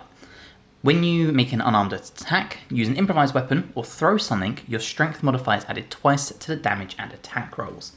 Obviously you could take something like Great Weapon Master, you could take something like Savage Attacker, but if you are going with a throw heavy build like I am, Tavern Brawler is the way forward. Okay, so let's go over the items, and we're going to start with the Bone Spike Helmet. So when you rage, hostile creatures in a 3 meter radius must succeed a Wisdom throw or take 2 to 8 psychic damage. They'll take half damage on a save. The Flesh Melter Cloak, so if we're hit within melee, we will deal 1 to 4 acid damage to attackers. The Disintegrating Nightwalkers, so we can't be enwebbed, entangled or ensnared and we can't slip on ice or grease. We also gain Misty Step. The Graceful Cloth, now there's a lot of barbarian clothing you can use. There's some really good ones. There's like the fiery one that Karlak can use and stuff like that. For me, I like the Graceful Cloth just because we get that dexterity up by 2. And a 1 bonus to dexterity saving throws and increase our jump distance by 1.5. We're going to take the Helldust Glove, so +1 bonus to spell attack rolls and spell save DC, not important, but our weapon attacks deal an additional 1 to 6 fire damage. We also gain Rays of Fire, so if you did want to throw a spell out, you could. We're going to take the Killer's Sweetheart, so when we kill a creature, our next attack will be a guaranteed critical hit, however this is once per short rest. The Caustic Band, so our weapon attacks will do an additional 2 damage. The Surgeon's Subjugation Amulet, so once per long rest, when scoring a critical hit on a humanoid, we can paralyse them for 2 turns. And then finally, when it comes to weapons, I will be using the Lightning Jabber. Reason being is, really cool throw weapon, you can shock enemies, it does an additional lightning damage when thrown, and thanks to our class abilities, it will appear back in our hand. If you wanted to go full just like two-handed, I would personally take the Sword of Chaos. We'll gain a bunch of damage on a hit, regain 1/6 hit points, and thanks to our class abilities, this would also appear back in your hand. So you have multiple options here for what you want to do. So that is the build. Let's go find some combat and check it out. Okay, you can see we're in combat and we're actually quite high up the turn order, so we're just going to get to our turn. And now it's our turn, so the first thing we're going to do, you already know, we are going to Rage. And there we go, we've got that Giant's Rage. Now unfortunately, we were too far away, I should have moved up, and then we could have triggered our Bone Spike Helmet, but it is what it is. We're also going to apply our Elemental Cleaver. Now if we go into this, we can pick our damage type, so let's do Thunder. And there we go, and now let's get ready to start tanking the battlefield. Now from here, we can actually start doing some of our stuff. So let's throw our lightning jabber. And we'll throw onto this enemy here. Even though it says we're threatened, it should be okay. And there you go, you'll see we caused bleeding, and it appeared right back in our hand. And because that counts as an attack, once again, we can throw it. So we'll target the enemy. And there you go, and you can just see we are pumping out so much damage with this. You see they're taking the bleed damage, and they're taking acid damage from attacking us. Now of course this isn't just a throw based build, we can just do very regular attacks, and you'll see we gained Executioner. Now Executioner means we can guarantee a crit, and this will work if we throw our lightning jabber. Just like that, you'll see they took a bunch of damage and they have 2 turns of bleed again. And of course we still got our Boots of the Giant, we still got our Mighty Impale. So if I was to, let's say, if I can turn the camera, come around here, we will Mighty Impale, we'll just throw our lightning jabber again, and we'll target this one. And there you go, you can see we benefit from all bunch of damage and spread more bleed. You'll see every time they hit us, they're taking the acid damage thanks to our cloak. And there you go, more bleed on the enemy there. And as you can tell, this is just such a fun build to do. So let's trigger Executioner. And there you go, you'll see the massive amount of damage we caused, and we can then paralyze them thanks to our amulet. And we can follow that up again by throwing our lightning jabber. So we'll target the enemy here. Or not, because we hit the wall, that's not helpful. What we'll do instead is then we'll show off Mighty Boot, so you can get a gist of this as well. And you can see we did necrotic damage and kick them as hard as we could. And you see the enemy is paralyzed for a turn. And they're still causing bleed on the enemies there, so you can throw your lightning jab around, cause bleed to the enemies, and really deal extra damage on their turns without you having to do anything. But at this point, it's very simply just a case of finishing the fight. So you see we did another crit. We could then throw our lightning jabber at this enemy, get it back in our hand, close the gap here a little bit, and we can Mighty Impale, throw the lightning jabber once again. And unfortunately we missed, but you get the gist. We could have done 3 big attacks in one round. And of course, thanks to our equipment, we can also get to hard to reach places. Now, obviously, if we wanted to Misty Step, we'd have to not be raging. But instead, what we can do is we can start closing distance. And as you can see, we're running out of space. So let's say we've run out of movement. Well, because we're a throw build, you know how it is. We can just throw at the enemies and start pumping out the damage. And of course, we have all these things like our menacing attack. So if we were to do this, there you go, you see we cause blood loss and all sorts, as well as a shocking grasp. And then we could even do boots and end the fight like that. So you really get the gist of this. It's very much a very one-man army where you can just throw things as hard as you can, dealing damage, closing down enemies. You're good with ranged and with melee, and you just have to use the same weapon. The Oath of the Crown is the new patch 8 subclass for the Paladin in Baldur's Gate 3. So let's go over it. We're going to go level by level, combat tutorial, and all the items you could need. So we start with the Paladin. Now with the Paladin, you obviously get Lay on Hands, and this is where you can use a Lay on Hands charge to receive some healing. With Divine Sense, we gain advantage on attack rolls against Celestials, Fiends, and Undeads. This is a bonus action. We also have 1 Channel Oath charge, as well as Wisdom saving throw proficiencies, Charisma saving throw proficiency, Simple Weapon proficiency, Martial Weapon proficiency, Light, Medium, Heavy, and Shield proficiencies. And that brings us to the Oath of the Crown. You've sworn yourself to the ideals of civilization, serving the laws that hold society together, and preserving the order they command. This will give you righteous clarity, so target yourself or an ally to additionally grant the target's proficiency bonus to their attack rolls. Now when it comes to your ability points, if you are starting this from the beginning of the game, you want your stat array to look like this. 16 Strength, 10 Dexterity, 14 Constitution, 10 Intelligence, 8 Wisdom, 16 Charisma, as this is your spellcasting modifier. And as you're going through the game, when you get to level 4, you'll bump your Strength up to 18, level 8, strength up to 20. We are using the Gauntlets of Hill Giant strength for this build, so our strength is going to be set at 23. So when it comes to respecking, this is how you want your stat array. 8 strength, 14 dexterity, 16 constitution, 10 intelligence, 10 wisdom, and 16 charisma. If you want to do this from the start of the game, you could. It'd be risky, but you could just take strength potions, use a dex weapon for now. But those are your options. For your proficiencies, take what you feel like. Paladin level 2 unlocks our Divine Smites. This will deal with basically additional radiant damage using our spell slots.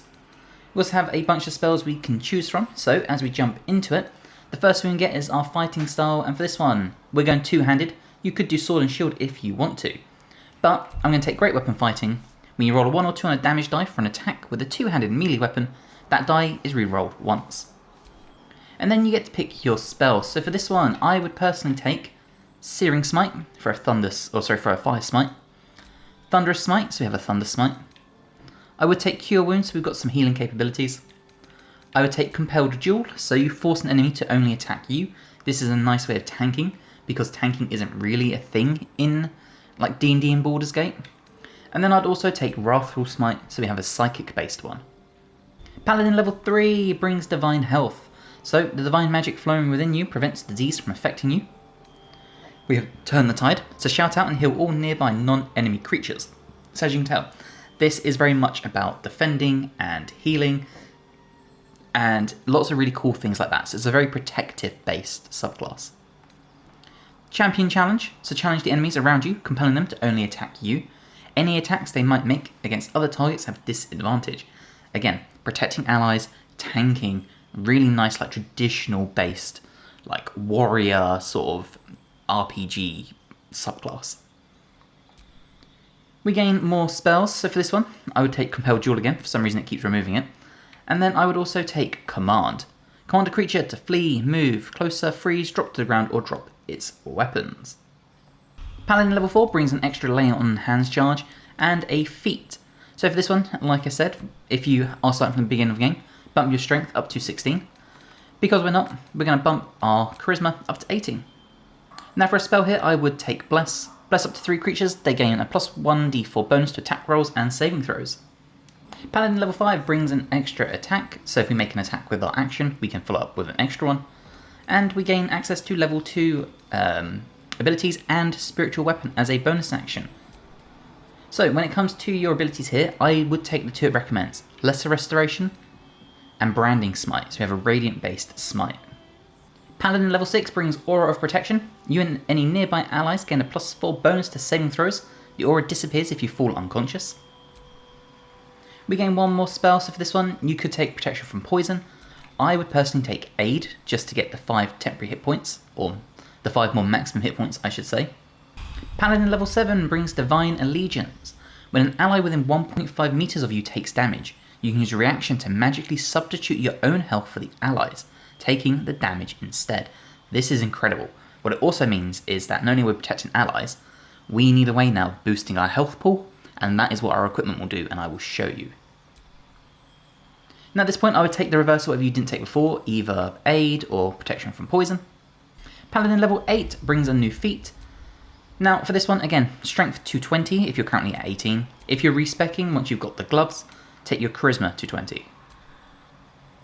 And then for a spell, honestly, you can kind of just take whatever. You could take magic weapon, but I don't really see the point. Paladin level 9 brings 3rd level spell slots and a bunch of actions. We also gain things like Spirit Guardians, which is always prepared, which is awesome. It means you could get a spiritual weapon going, get your Spirit Guardians going, and then start dealing out some smites. For a spell here, I would personally take Daylight, because I think it's just a great little utility spell, and Revivify if you need it. If not, Remove Curse is the way to go. Paladin level 10 brings a Lay on Hands charge and the Aura of Courage. You and any nearby allies can't be frightened. The aura disappears if you fall unconscious. We gain 1 more spell, so for this one, yeah, take whatever really. Paladin level 11 brings Improved Divine Smite. Your attacks are sufficed with Divine Magic. Melee weapon attacks deal an additional 1 to 8 radiant damage. Again, for a spell, kind of just take whatever you want at this point. Blinding Smite can be pretty cool. Paladin level 12 brings your final feat. Now for this one, I would take Alert. boost yourself up the turn order. If you're not too worried about that personally, then you can come down here and you can take Great Weapon Master. Kind of depends how you want to do this. I personally am going to take Great Weapon Master, boost our damage potential, and we'll just be lower down the turn order. Because theoretically, if you're playing with a paladin, you probably have like a rogue or a ranger who is higher up the turn order. That can deal damage ASAP. So Great Weapon Master will obviously give you a -5 to your attack for a solid 10 damage. If you land a critical hit, you can, or kill an enemy, use a bonus action to make an attack. Lots of fun stuff. And then for your final spell, again, take whatever you feel like. Alright, when it comes to equipment, we're going to go full tank, and we're going to start with the Helldusk Helmet. So you can see in magical and ordinary darkness up to 12 meters and cannot be blinded. We cannot be critically hit, and we have a +2 bonus to saving throws against spells, as well as immobilizing gaze. We're going to tie into the fire theme by taking the Cindermoth Cloak. So if a attacker hits us within 2 meters, they'll receive burning. We're going to take the Disintegrating Nightwalker, so we cannot be enwebbed, entangled, or ensnared, can't slip on ice or grease, and we can Misty Step. Perfect for getting us to the forefront of danger. We're going to take the Helldusk Armor, 21 armor class. Consider proficient with it, even if we don't have proficiency. When we succeed a saving throw, the caster will take burning for 3 turns. We're resistant to fire damage and cannot be burned, and take 3 less damage from all sources, and have the ability to fly. Very, very tanky armor. For gloves, this is why we respec. The gauntlets are Hill Giant Strength. Strength saving throws +1 and set the strength to 23. We're going to take the Ring of Regeneration. Because we can take hits for other people, we need to make sure we keep healing ourselves. We're going to do that with this. 1 to 4 hit points at the start of our turn. The Killer Sweethearts, when we kill a creature, our next attack can be a guaranteed critical hit, once per long rest. The Moondrop Pendant, so whenever we have 50% hit points or less, we won't provoke opportunity attacks. This is just to help us in case we get into some form of danger. And then finally, the Sword of Chaos, my favourite two-handed weapon. Deals slashing damage, has necrotic on it, more importantly, on a hit, regain 1 to 6 hit points. Again, tying into the ring, if we're going to take hits for our allies, we need to be able to heal ourselves up without just wasting lay on hand charges or wasting healing spells from like our cleric or our druid, for example. So that is the build. Let's go find some combat and test it out. Okay, you can see we're in combat, and unfortunately we are quite far down the turn order. Obviously this would be high if you had alert. Okay, as you can see we are now in the combat. So the first thing to do on our turn is use our bonus action to get our spiritual weapon. So we'll get this going, and we'll send our spiritual weapon behind enemy lines. There we go. Now, after that, I personally, based on this situation, know the barbarian is going to run down to us. So I am going to get Spirit Guardians going. And we'll do radiant damage, because we're a good paladin. And now we're going to start holding the line here. We'll move down just a little bit like that. Now unfortunately that has used everything, but we can turn on our Aura of Protection, we can turn on our Aura of Courage, anything like that. So let's just do this. And there we go. You see we're taking the hits and maintaining our concentration, and then our spiritual weapon can start taking out some little ones if it actually hit. You see the enemy ran into us, so it took more Spirit Guardians damage. And you'll see the Barbarian took burning for attacking us. Now again, because we got pushed away, we can actually benefit from this. I'll catch a break. And we can get them taking the Spirit Guardians damage. What this also means is it's time for us to start throwing out some damage. So let's do our Divine Smites. And we're going to do the maximum high level third one. And there you go. We'll follow this up with a regular attack, and you'll see we actually healed up. But once again, you can see we heal up with every hit we do with our sword. And on this enemy, we still have a bonus action, which means we could do something like a champion challenge, we can do a compelled duel, all sorts of fun things. We even have our Great Weapon Master bonus attack because we killed the last enemy. Now we're not going to do any Executioner, not yet. But you see, you can just pump out so much damage with this, continually heal up. As you see, the enemy run into us, instantly perished. And of course we send our spiritual weapon to start hunting down the other enemies. Keeping the focus on this one means we can focus on other enemies, such as the ones up here. Still on my feet. And that's our plan. It's now time to start chasing them down. And what's really good about this, obviously we still have Spirit Guardians going, so you can see they take damage from this. And now we're going to do another smite. So for this one, let's do a 3rd level smite so you can see the maximum we can pump out. And we can pump our critical onto this with our Executioner's Ring. And there you go, you see just how much damage we can do. And we still have our other abilities. So for example, we could do our Champion's Challenge. And this is the best way to tank up with this build.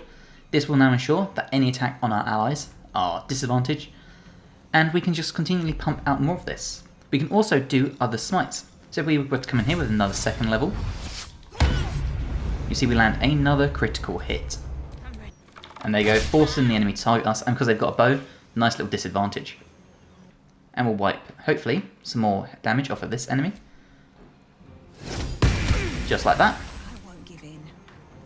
And what's really good about this is because they keep pushing us up, we can just do free damage to them. Just like that. And then we're just going to follow up with some very regular attacks.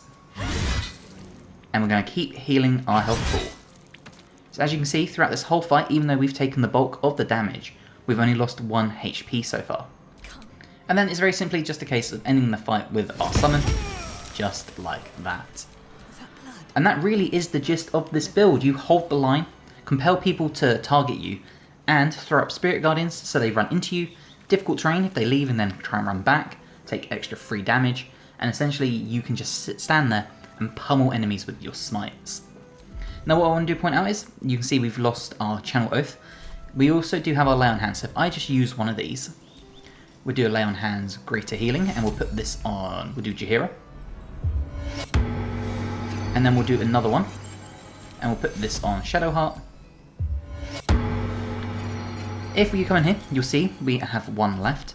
If we short rest, we do not get our spell slots back, or our Lay on Hands charges, but we do have the Channel Oath. So just bear that in mind when you're sort of planning out your battles and your strategies. If this is your thing, then the Shadow Magic Sorcerer from patch 8 is the build for you. So let's go over it. We're going to go level by level, combat tutorial, and all the items you could ever need. So of course we start with the Sorcerer.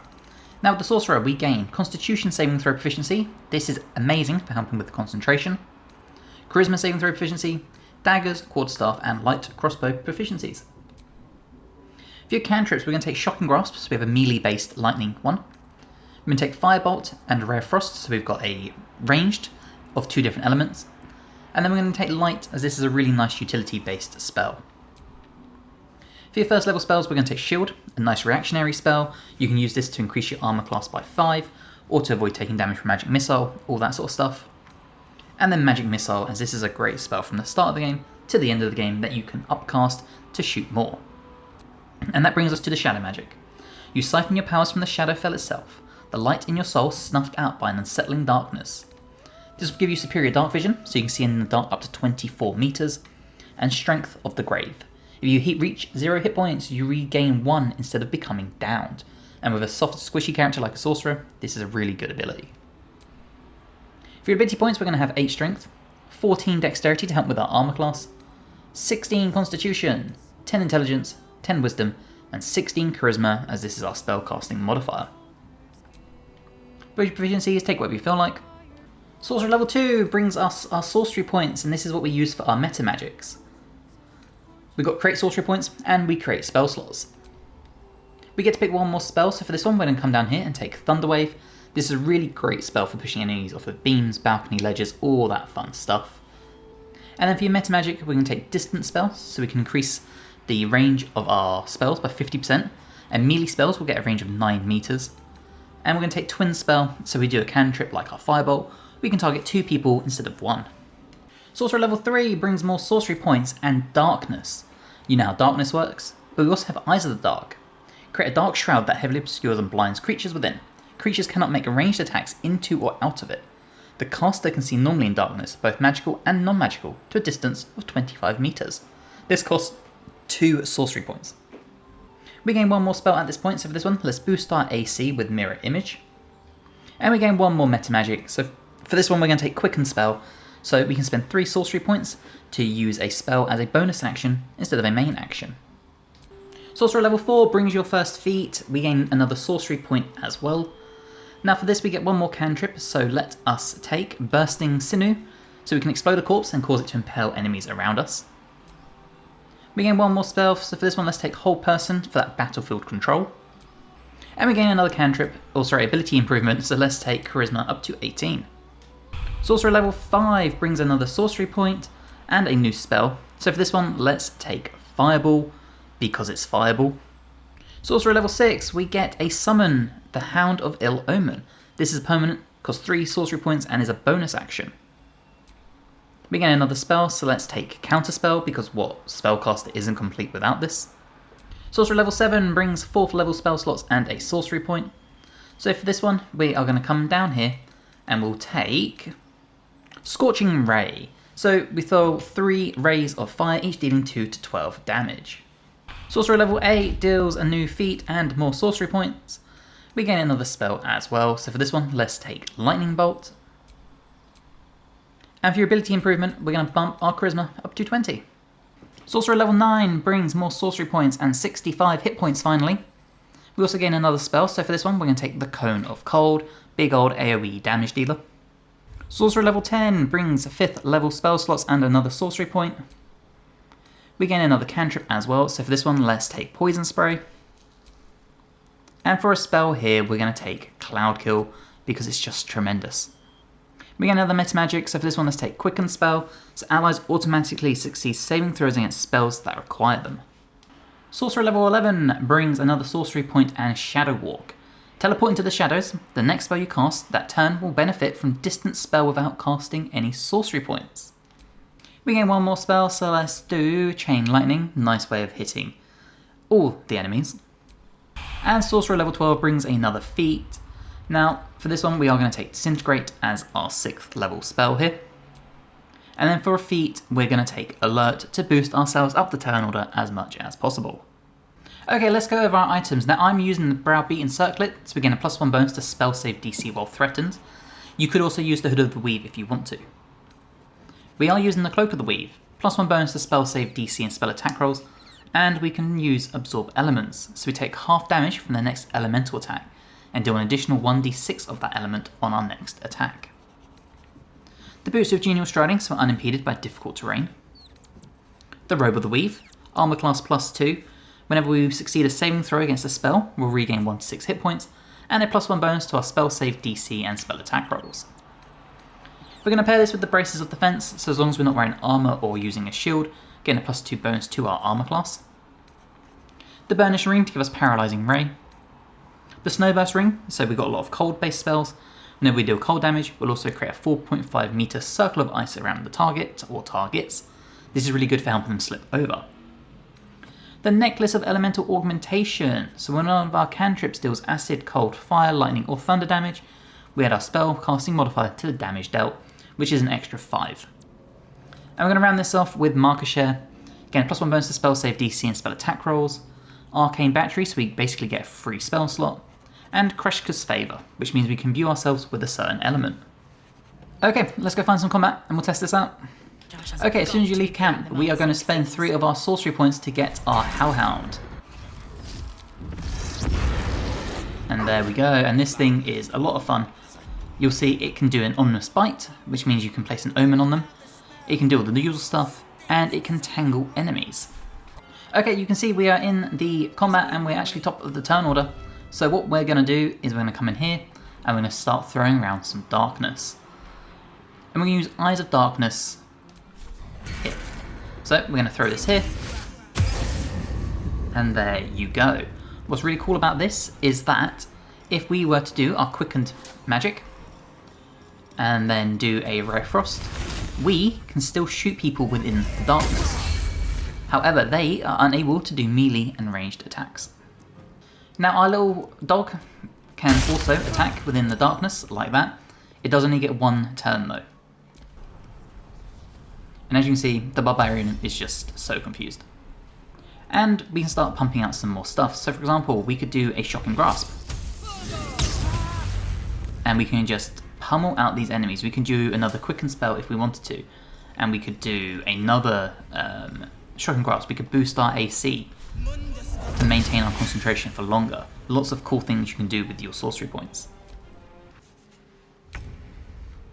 As you can see, the enemy couldn't shoot through. And we can once again try and do an omen on the enemy. And there you go, they've got the Omen of Cold. If we check this out, is that 1 cold damage, the owner of the Hound will regain 1 sorcery point. And how that ties in really well is we have a bunch of cold damage we can do. And you see, mirror image helping us maintain our concentration. And what we can still do is we can hide within the darkness and we can throw out our 6th level chain lightning. We'll do it on the barbarian. And as you can see, it zapped multiple people. Unfortunately, didn't quite reach these guys, but that's okay. And we can do our shadow walk to teleport to within the same shadow. And then we'll have access to a distance spell on our next turn. And you can really use your dog to try and spread the omen around as much as possible.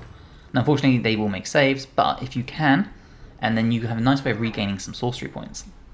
The other thing we can do is we can come in here and we can turn on our arcane battery. This means we'll gain a free spell slot of any kind, and we can once again throw out another chain lightning, for example. Just like that. And it means we've dealt 2 6th level spells with 1 6th level spell slot. And again, we can shadow walk to get out of danger and potentially come back into the shadows, protecting ourselves like that. And you can send your dog up to high to reach places because they can climb ladders. And we can once again try and spread those omens, or break concentration. And again, we can throw out some really high level spells. So in this case, let's drop a lightning bolt. We'll upcast it to 5th level. We are going to get our hound, but it is what it is. And there you go. Now unfortunately they are rogues, so they have a bunch of saves, but you get the idea. And of course from there, we can shadow walk and hide back in the shadows, as long as we can see them. And of course we still got our smaller level spells, so we've got like a magic missile, which we can throw around to the enemy here. And this is really good late game for things that will do things like unstoppable or unkillable, whatever it is. The thing that like Orin has, where you have to get through a certain amount of stacks before you can deal damage. And as you see, we have an enemy all the way down here. So what we can do is we can turn on our distance spell, and we'll do a Ray of Frost. Try me. And there you go. So you really can benefit from all of these sorcery points depending on your situation.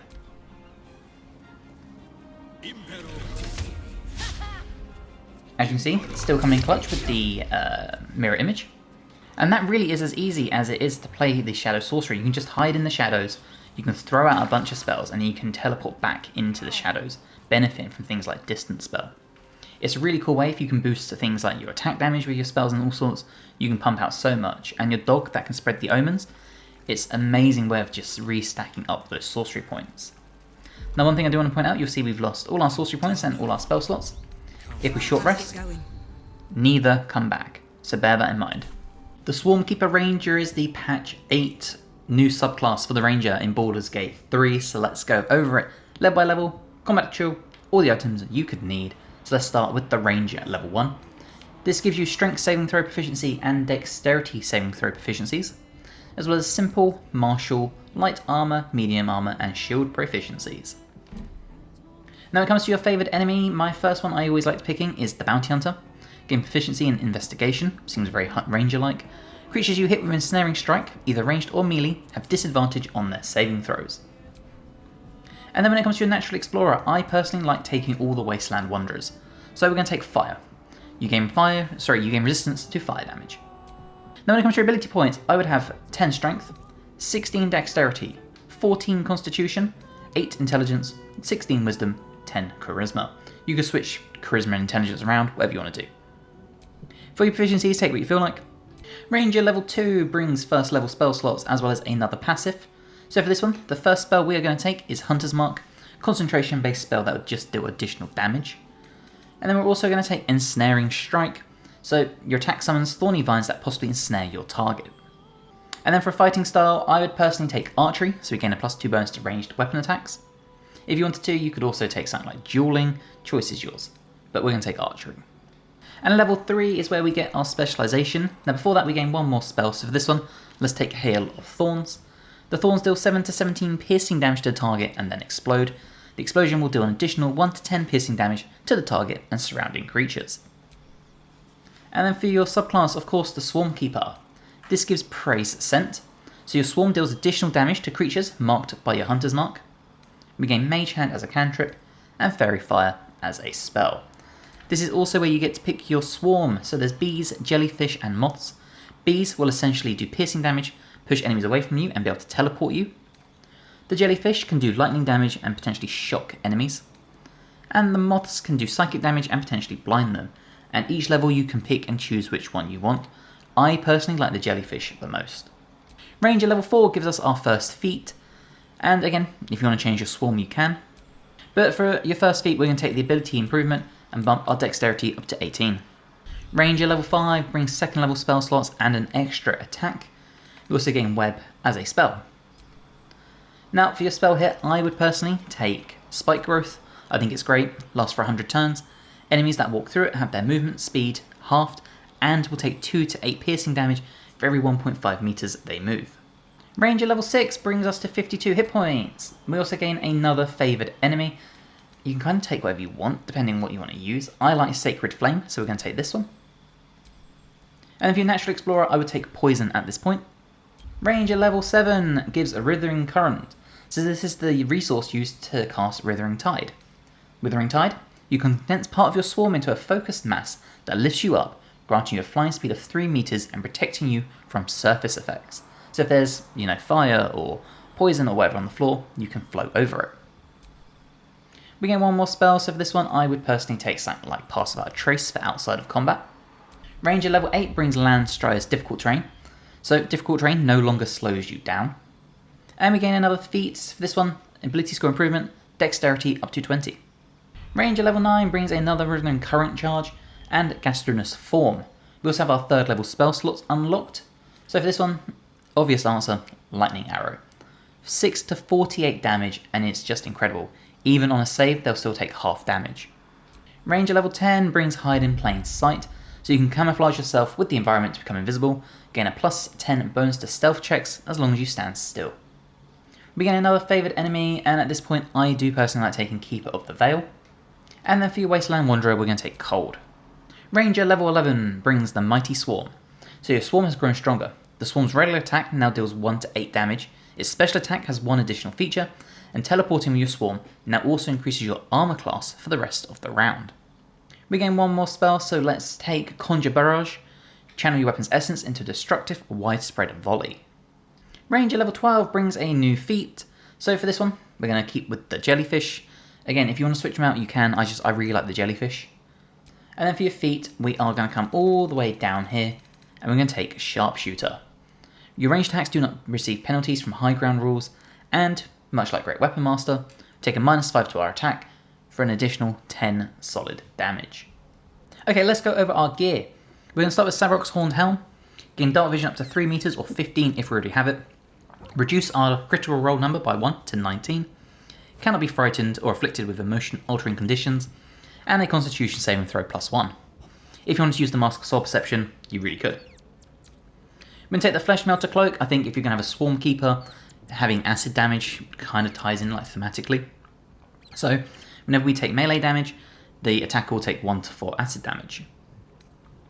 We'll take the Blackguard's Greaves to give us Long Strider and Athletics +1. The Armour of Agility, so saving throws +2, but more importantly, exotic materials. This means we get to add our whole dexterity bonus, which is a +5, to our armour class, bringing us to 22. We're going to pair this with the Helldust Gloves, +1 bonus to spell attack rolls and spell save DC, Rays of Fire as a cantrip, and your weapon attacks deal an additional 1 to 6 fire damage. The Burnish Ring to give us the use of Paralysing Ray. The Strange Conduit Ring, so while concentrating on a spell, our weapon attacks deal an additional 1 to 4 psychic damage, meaning if we have our Hunter's Mark, we gain this benefit. The Surge and Subjugation Amulet, so once per long rest, if we score a critical hit on a humanoid, we can paralyse them for 2 turns. Now obviously we are a ranged build, so we can take the Darkfire Shortbow to give us haste, but we do also use Kerwin's Cauterizer, just so we have the melee capabilities if we need it. This will deal additional fire damage, and on a hit, if they don't save their Constitution saving throw, they will take burning. So that is the build, let's go check it out. Okay, you can see we are in combat and we are top of the turn order alongside our rogue. So let's get this going. We're going to start with our Hunter's Mark. Do it first level. And there you go. Now from here, we have a few options. We can start with a Conjure Barrage. So if we did this at 3rd level, we may make sure we pick the range one. Conjure Barrage, we're going to go ranged. Now you see we are going to hit Jaheira and Shadowheart, but for a demonstration, that's okay. And there you go, you see just how much damage we did. You see that we even did the extra psychic damage. Now bear in mind, because we did that, we do not benefit from our extra attack. It's only if we do our regular normal attack. Now you see a big miss there, and then they took the acid damage for actually hitting us. Now obviously we are in a position where we kind of need to use our melee weapon, so that's what we're going to do. And the benefit is, you'll see, because we did a melee attack, we can benefit from our jellyfish. So we're going to do a jellyfish attack, and there you go. So not only have they received burning, they now also take that damage. And once again, we can follow up with another attack, and because we're still concentrating on Hunter's Mark, we benefited from being able to do the psychic damage. So this is very much a melee range hybrid, which is exactly what we wanted. We got a good AC, we can concentrate on spells, we can throw out lightning damage. It's amazing. You see we're still concentrating. Okay, and as you can see we have 3 in a row here. So let's whack this out with a lovely lightning arrow. So if we shoot this enemy, now you see, unfortunately, rogues, they do make their saves, but you get the gist here. The only issue is, obviously, because of this, we don't have the ability to follow up with an extra attack. But what we could do is close the distance. So if we run up, we could then land our flourish on this enemy. Make sure our jellyfish attack too, and because this is the one with our Hunter's Mark, the jellyfish did extra damage. And the burning as well. So we've got so many different ways of hitting them with damage. Okay, now again, if we do our ranged attack, we'll shoot the enemy here. And we can benefit from some of our jellyfish abilities, but only the teleportation. Why is this helpful? Well, we could teleport, say to here if need be. I ran, didn't mean to do that, but you get the gist. And then we can move our Hunter's Mark. So we can actually reapply this as our bonus action to this enemy. And then we can follow this up with an attack here. And as you'll see, the jellyfish teleportation is here. So what we'll do is we would actually teleport, and now we've got extra AC. You see we're just spreading that burning damage around. So again, we're going to do our ranged attack. We'll shoot the enemy here with our Hunter's Mark. We can make them attack thanks to our ranged capability, just like that. And then we can finish them off with another hit. Once again, leaving our bonus action free, we could Withering Tide if we need be. So we'll float to, say, up here to close down the gap. And then we can reapply our Hunter's Mark on our bonus action next round to this enemy. And again, it really is that easy. So let's get our main action going. In fact, yeah, we will keep our main action going. We could haste, but we're just going to keep our Hunter's Mark available. So we're going to run up. We are going to reapply our Hunter's Mark on this enemy. Just like this. And then we're going to take our swings and use our jellyfish to attack too. And thanks to that, we, if wanted to, if we didn't use a bonus action, we could Withering Tide and get up here. For now, we are kind of stuck here. But we can still shoot some arrows, which unfortunately missed. And again, same philosophy. So we're going to take a shot. We're going to use our jellyfish to attack. Just like that. And what we should have done was reapply our Hunter's Mark first. We can put that here. There we go. And if we needed to, we could have done one of these to begin with. We can't anymore, as you can see. But what we could do is just take another shot, get that damage going. We're going to shoot our arrow. There we go. And if we need to, we could use any one of these. So let's do our attack again. And you can see just from a range, we can keep piling out this damage.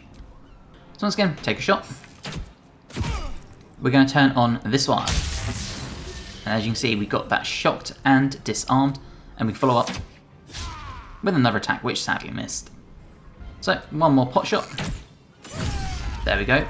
We're not going to turn that on. What we are going to do is we are going to try jump down here. And then we can still follow up with another shot. When it loads, there you go. And now, because we scored a crit, not only can we paralyse them, we can just do a regular attack and finish the fight. Still alive. So obviously you need to play more tactically than me, and you actually need to use everyone else on their turns. I haven't been doing so, but you get the idea. You can just throw around lightning damage, you can throw around psychic damage, reapplying your Hunter's Mark. You've got melee capabilities and range capabilities. Obviously if you want to take a different fighting style and bump up your melee, you could. If you want to take like a polearm, you could as well. So many good options. This is just my preferred setup, but you know what I mean. So I really hope you have enjoyed this build. One thing I do want to show is you can see we've used one of our Withering Swarms and our spell slots. If we short That rest, took the edge off. we don't get either back. So bear that in mind when you're doing this build. But realistically, you kind of just want to use your Hunter's Mark and then rely on your jellyfish or your moths or bees to just deal damage.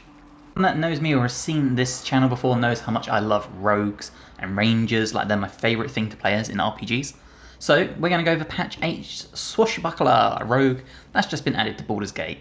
You know how this goes, combat tutorial, all the items you can need, and we go level by level. So we start with the rogue at level 1, and this gives you dexterity saving throw proficiency and intelligence saving throw proficiency.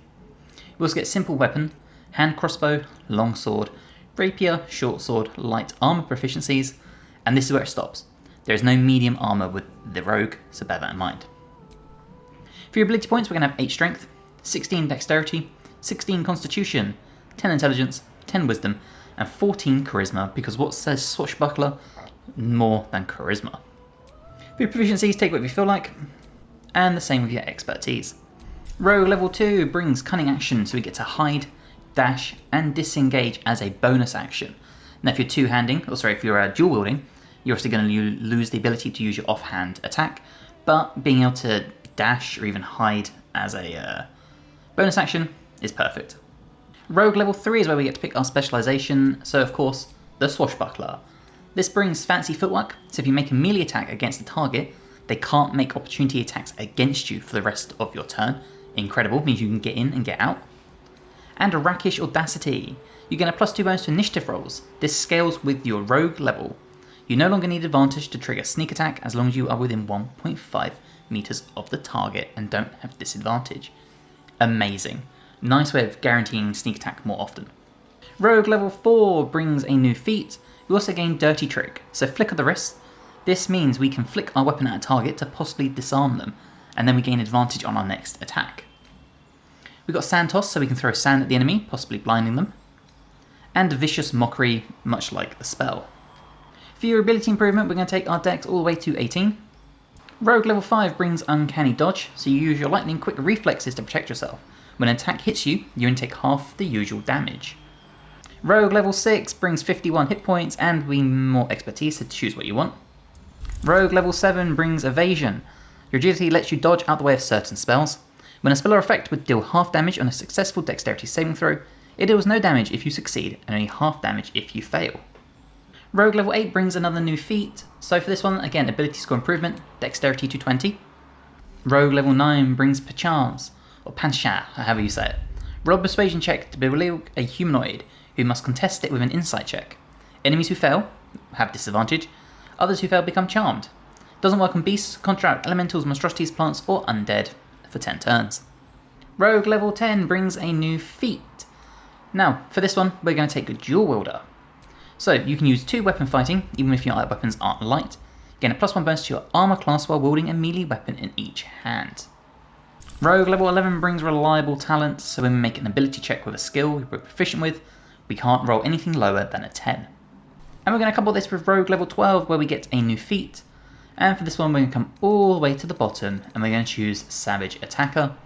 When making melee weapon attacks, we roll our damage dice twice and use the highest result. When it comes to your items, we're going to start with the Mask of Soul Perception to get that +2 bonus to attack rolls, initiative and perception checks, as well as detect thoughts. We can take the Cloak of Displacement, so at the beginning of our turn it will activate, granting enemies disadvantage on their attack rolls against us, and this will last until we take damage. We're going to take the Evasive Shoes for Acrobatics +1 and Armor Class +1. We're going to take Studded Leather Armor +2, you can really take any light armor that gives you good benefits. This one I like because we take 1 less bludgeoning damage and a +1 to our initiative. We're going to take the Stalker Gloves, so we gain a +1 to our initiative again, and our sneak attacks will do an additional 1 to 4 force damage. We're going to couple this with the Caustic Band for 2 acid damage, the Crusher's Ring to give us an extra 3 meters of movement speed, the Moondrop Pendant, so we have 50% hit points or less, we won't provoke opportunity attacks, and then for weapons, the Sword of Life Stealing, so on a critical hit we'll deal an additional 10 necrotic damage and gain 10 temporary hit points, and we'll pair it with Ambusher. Now if we put this in our offhand, if we strike an enemy who hasn't had a turn yet, we'll do an additional 1 to 6 necrotic damage, and we gain a +1 to our initiative again. And for a bow, we're going to take the Darkfire Shortbow to give us a use of haste, as well as resistance to fire and cold damage. So that is the Swashbuckler build, let's go check it out. Okay, we're in the combat and as you can see we are displaced, so let's start causing some chaos. Now we are going to come in here with a sneak attack, and we'll do the Wreckish one, and we can only hit this one. And as you see we did a bunch of damage with that, and then with our offhand we can strike and you'll see the extra necrotic damage because they haven't taken a turn yet.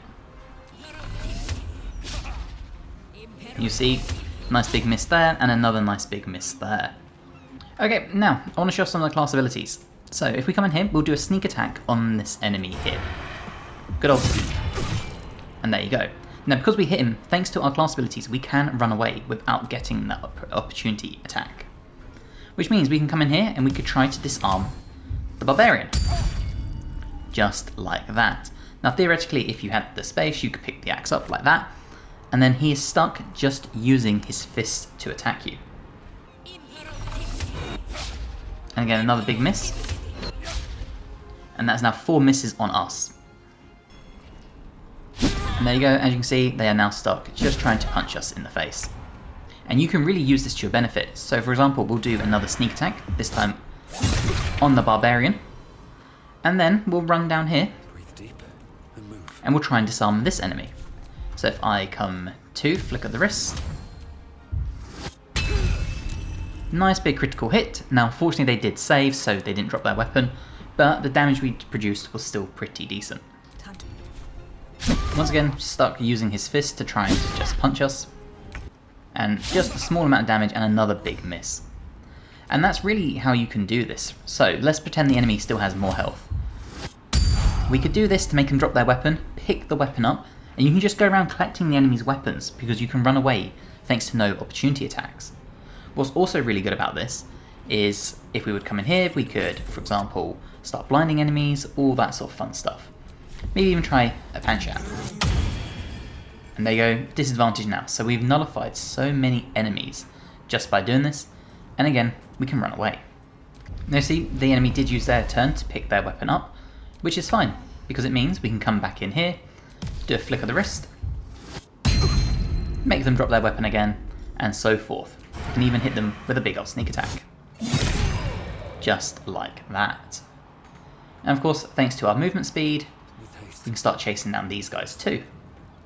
So just so many really fun abilities you can do with the Swashbuckler. You can see we have pretty good AC for a rogue, so lots of attacks just miss us. But of course that's not the only thing we have, we can do a sand toss.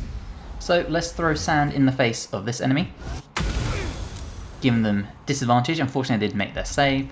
What it means is once again we can sneak attack, just like that. And that really is the gist of this. You can just go around getting the enemies to drop their weapons, trying to give them disadvantage. For example, now that that weapon's dropped, no more sneak attack, we can pick that up. And then really it's just a case of finishing off fights. So you can go around, sneak attack, run away, and we could do a vicious mockery, say, on this one. And there we go. Really benefiting from what you have. And then really just a case of finishing off the fight. Just like that. So it's a really nice heavy hitter. It's a nice way of just going around and controlling the battlefield in a way by making enemies drop weapons. For example, making the barbarian drop his axe and picking it up nullified 90% of his attacks. And it's just lots of cool things like that. And also the more weapons you pick up during the battle, the more you can sell. Like nice little ways of it coming around. And because it's a rogue, there is nothing to worry about in terms of like spell slots, anything like that. So you can always freely just use your short rests as need be for the other casters and stuff. The Hexblade is the patch 8 warlock subclass that has been added to Baldur's Gate. So let's go over it level by level with a combat tutorial and all the items you could ever need. And of course we start with the warlock. This will give you your wisdom saving throw proficiencies, charisma saving throw proficiency because charisma is our spellcasting modifier. We gain simple weapon proficiency, light armor proficiency. Now, we get to pick our cantrips, and of course we're taking Eldritch Blast. No warlock is complete without this. We're also going to take Booming Blade. I personally really like this. Strike your foe, afflicting your foe with a resonance that hurts them for 1 to 8 thunder damage when they move. And of course the Hexblade. Now the Hexblade will give us a whole bunch of new proficiencies. So we gain medium armor, shields, and martial weapon proficiencies with this. We also gain bind hexed weapon, which means we can use our charisma modifier instead of our strength or dexterity when attacking with weapons we're proficient with, as you can see here. What it also gives us is Hexblade's Curse. So curse the target, your damage rolls against the target gain a bonus equal to proficiency bonus. The number you need to roll a critical hit while attacking the target is also reduced by 1, and if the target dies, we regain 4 hit points. We gain 2 spells at this point, so of course we're going to take Hex as our first one, and I do like Shield early level. Obviously you're not going to want to waste your limited spell slots on Shield late game, but early game, if you're not respecing, this is great. Now when it comes to your ability points, we are going to have 8 strength, we're going to have 16 dexterity to help with our AC, 14 constitution, 10 intelligence, 10 wisdom, 16 charisma, as this is our spellcasting modifier. Future skill proficiencies, take whatever you feel like. Warlock level 2 brings another Warlock spell slot and 2 passives. We gain more spells at this point, so I would personally take the Armour of Agathis, so we can gain some temporary hit points and deal damage to enemies that hit us. And a Hellish Rebuke, again another reactionary spell, but it's pretty decent damage. And then for your Eldritch Invocations, there's Agonizing Blast, so when you cast Eldritch Blast, add your Charisma modifier to the damage it deals, unless it's negative, and Repelling Blast. When you hit a creature with Eldritch Blast, you can push the creature up to 4.5 meters away from you. Warlock level 3 brings improved Warlock spells. We gain another passive as well. Now for a spell here, we are going to take Hold Person. It's probably the best spell at this point that you can, well, that will naturally upscale anyway, because Warlocks cast all their spells at the highest level. And then for your Pact Boon, we are still going to take Pact of the Blade. Now obviously, we get a lot of these features from being a Hexblade, but this does give us an extra attack, and I think that is the most important part. Especially with our reduced crit numbers, I think it's just worth it. Warlock level 4 brings your first feat. Now we gain another cantrip, so for this one, we're going to take Toll the Dead. Ring the Bell of Impending Doom. If the target is at full health, you deal 1 to 8 necrotic damage instead. I think this is a great cantrip. We gain one more spell, so for this one, let's take Darkness, because this can be very helpful. And then for your feat, you probably guessed it, we're going to bump that Charisma up to 18. Warlock level 5 brings our Deepened Pact, and this is what I'm talking about. Pact holders gain an extra attack, so I still just think it's worth taking it. We gain another spell, so for this one we are going to take the Hunger of Hadar, one of my favourite spells in the game. Creatures in this black sphere are blinded and take damage at the start and end of their turn if they are within it, the first being cold and the first being acid. Now we gain another Eldritch Invocation, so let's take Devil's Sight. You can see normally in darkness both magical and non-magical to a distance of 24 meters. Warlock level 6, Accursed Spire. So when you are an ally within 18 meters, slay a creature that is inflicted with Hexblade's Curse. Don't forget this is also the thing that reduces your crit number. You can raise an Accursed Spectre that will fight alongside you for a short period of time.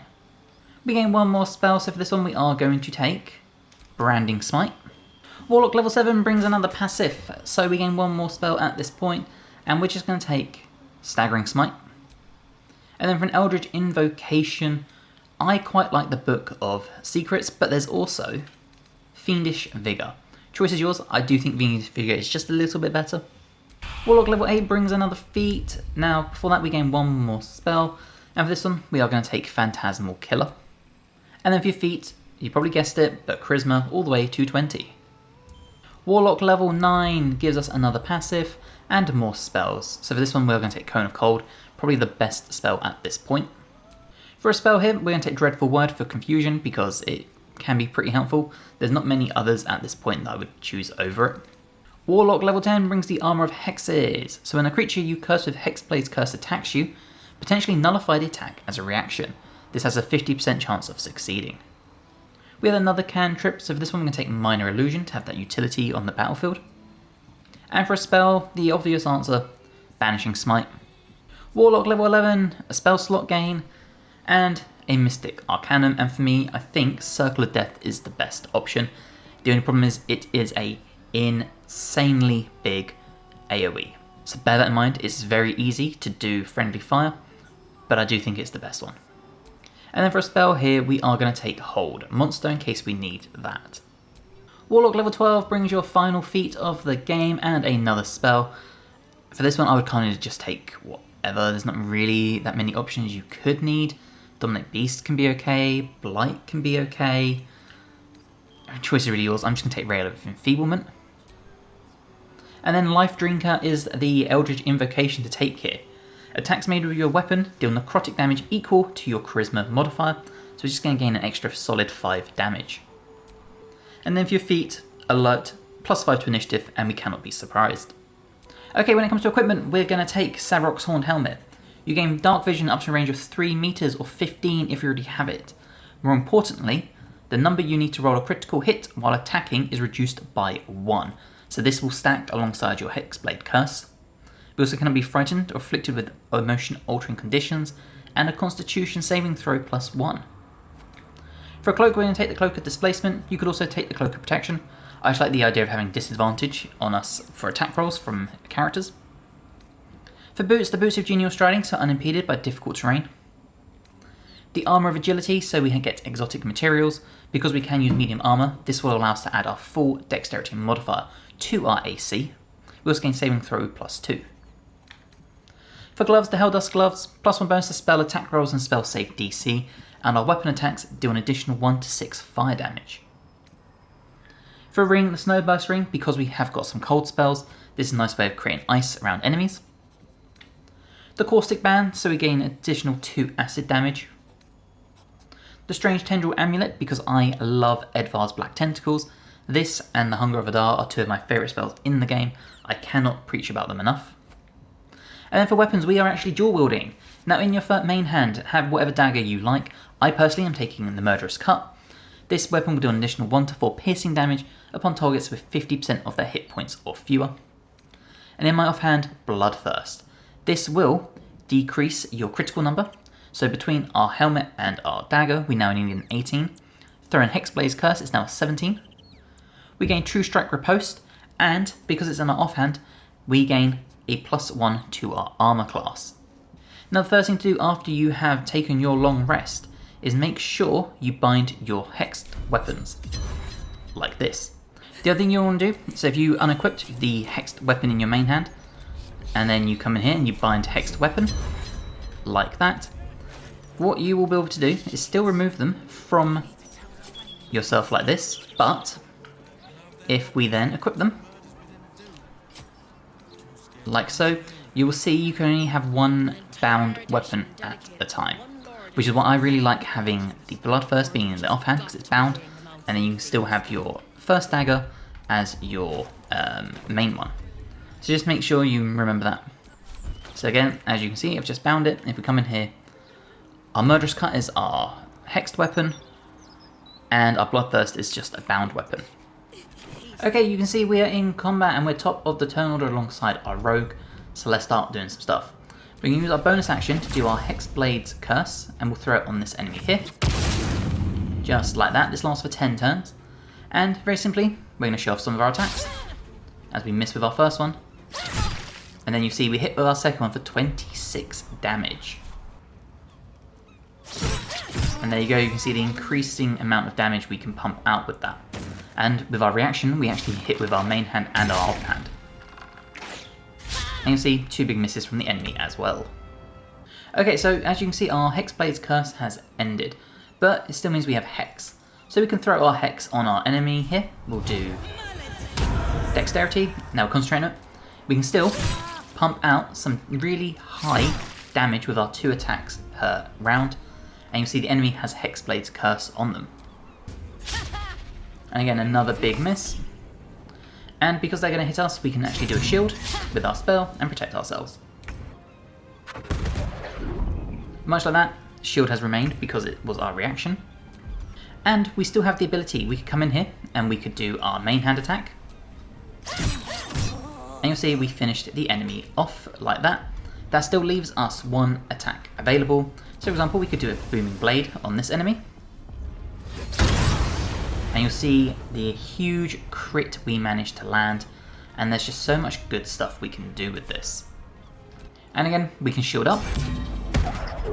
Now don't forget, you do only have 3 spell slots, so use them very wisely. You'll see we are totally out of spell slots, but that's okay, because we still have things like our Fiendish Vigor. We still have our Mystic Arcanum. So we could throw this up here, on the enemy here. We are going to take an attack of opportunity, but that's okay, because of our Cloak of Displacement. So we come up here. We'll turn on our Mystic Arcanum for a Circle of Death. Now you'll see we did lose our Hex because it is just a demonstration, but we dealt damage to them and to this enemy here. And what's really cool is that we still have the ability, we can come in here with our offhand and still make a stab. But of course, what would a warlock be without Eldritch Blast? So we could target the enemy here. Let's try and actually move to the edge. From the high ground, we could, when I can see it, Eldritch Blast. And you'll see once again we did another big crit because they had the Hexblade curse. We can get our Accursed Spectre just like this. Now this thing will control itself and work on its own, but it means we still have our bonus action available to land another big crit. And as you can see, another Spectre has come here. So this thing will follow you around. And it really is this simple. It's just about pumping out as much damage as possible with your actions. Unfortunately, we missed 2 times with our main hand somehow. And there's the Spectre to do its thing, siphoning life from the enemy. And like I said, it really is that easy. We're just going to run in. And there you go. Hexblade Curse did its thing again. And if we have the movement, which I don't believe we do, we can start closing down the enemy. But you'll see just how easy it is for us to land these crits. Now unfortunately Booming Blade also has to be melee, but you would still have these options. Now as you can see, we are hunting down this enemy here. We don't quite have the movement to get to it, but that's okay because once again we could throw out our Eldritch Blast. And you'll see we can pump out some really high damage with this, thanks to our Charisma. Obviously if the enemy was closer we could offhand, we could flourish, but we don't have the movement. And again, we can just throw out more Eldritch Blast and another big crit.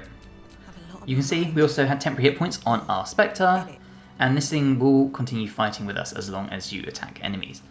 So overall, this is just a really fun subclass. You can really build up that crit damage, especially if you're like a fighter as well who's in there.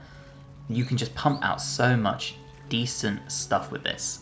Again, you do have to be careful with your spell slots, but things such as your Booming Blade are just basic attacks, so you can really sort of like pick and choose where you go from this. Just try and avoid things such as like counter spell, stuff like that, because you will burn through them so quick. The Drunk Monk is exactly like it sounds. It's a lot of fun. Get enemies drunk, do extra damage, get drunk yourself, all sorts of fun things. So let's jump in with patch 8. This is the Drunk Monk build. We can go level by level with the combat tutorial, all the items you can need. And of course we start with Monk at level 1.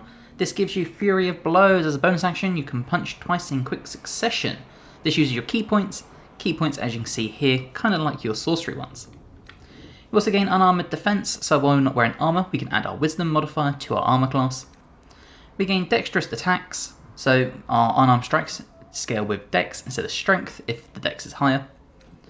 We gain Death Strikes, so we deal an additional 1 to 4 bludgeoning damage. We have Unarmed Strikes for bonus actions. Strength saving throw proficiency, Dexterity saving throw proficiency, Simple Weapon, Short Sword proficiencies. When it comes to ability points, we are going to have something akin to this. We're going to have 10 Strength, 16 Dexterity, 14 Constitution, 10 Intelligence, 16 Wisdom, and 8 Charisma. For your proficiencies, take whatever you feel like. Monk level 2 brings additional key points, unarmored movement, so while we're not wearing armor or shield, we have an extra 3 meters of movement speed. And then Patient Defense, which means we can give attacks against us disadvantage. Step the Wind Dash, so we can dash. And Step the Wind Disengage, all as bonus actions using our key points. Monk level 3 brings our specialization, and for this one, Way of the Drunken Master. With the unpredictable lurches of a Tiplar, you hiccup your way through battle, frustrating foes with careful, executed movements concealed beneath a facade of incompetence. So we gain a skill proficiency in performance. Cheeky Tipple, which means we're immune to the negative effects of being drunk. Once per day when we drink alcohol, we'll regain half of our key points rounded down. Drunken Performance and Drunken Technique. This uses key points and punch twice in quick succession and grant yourself an additional 3 meters movement and the benefits of disengage. Monk level 4 brings our first feat, additional key points, as well as slow fall, so we gain resistance to falling damage. We also gain life of the party, so every time intoxicating strike hits, the monk gains life of the party, which increases their armor class and attack rolls against drunk targets. But how do we make a target drunk? By using intoxicating strike. Hit a creature with your bare fists and possibly get them drunk, which means you can land this, and then thanks to life of the party, we'll have an increased armor class and attack rolls. For your ability improvement, we're going to take our dex all the way to 18. Monk level 5 brings additional key point as well as extra attack. We also gain stunning strike, which means we can possibly stun the target. Monk level 6 brings an additional key point as well as a 4.5 meter increase now to our movement speed. We also have key empowered strikes, which means our fists count as magical for the purposes of overcoming resistances and immunities to non-magical damage. Leap to your feet, so when we're prone standing up we'll only use 1.5 meters of our movement speed. And redirect attack, so when a creature misses you with a melee attack, you can spend 1 key point as a reaction to use unarmed strike back at them. Monk level 7 brings another key point, as well as evasion, so your agility lets you dodge out the way of the certain spells. When a spell or effect would deal half damage on a successful dexterity saving throw, it deals no damage if you succeed, only half damage if you fail. We also gain Stillness of Mind. If you're charmed or frightened, you automatically cast Stillness of Mind to remove the condition. Monk level 8 brings another feat and additional key point. So for the feat, we're going to take the ability improvement and bump dex up to 20. Monk level 9 brings advanced unarmored movement, so it's now up to 6 meters. And Sobering Realization. Hit a drunk target and sober them up by dealing bonus psychic damage. On a successful hit, the monk also loses life of the party, which means we'll lose the extra AC and attack, but you can deal 11 to 30 damage. Monk level 10 brings another additional key point and Purity of Body. You're immune to poison damage and cannot be poisoned or affected by disease thanks to the Purifying Key. Monk level 11 brings another key point and Drunkard's Luck. When you make an ability check, attack roll or saving throw and have disadvantage on the roll, you can spend 2 key points to negate the disadvantage for that roll. And then finally, Monk level 12, we gain an additional key point and another feat. You can probably guess where this is going. We are going to come to the bottom and take Tavern Brawler, which means we're going to rely on using strength potions as well, but I will show you this in combat. And obviously just bump up whatever you want, doesn't really matter. Okay, let's go over the gear for our monk, and we're going to start with the Mask of Soul Perception. +2 bonus to attack rolls, initiative and perception checks, as well as detect thoughts. The Cloak of Displacement, so this will activate, granting disadvantage to enemies on attack rolls that target us until we are hit. The Boots of Uninhabited Kashido, so while wearing these we'll do an additional damage equal to our Wisdom modifier with unarmed strikes, meaning we'll have a +3.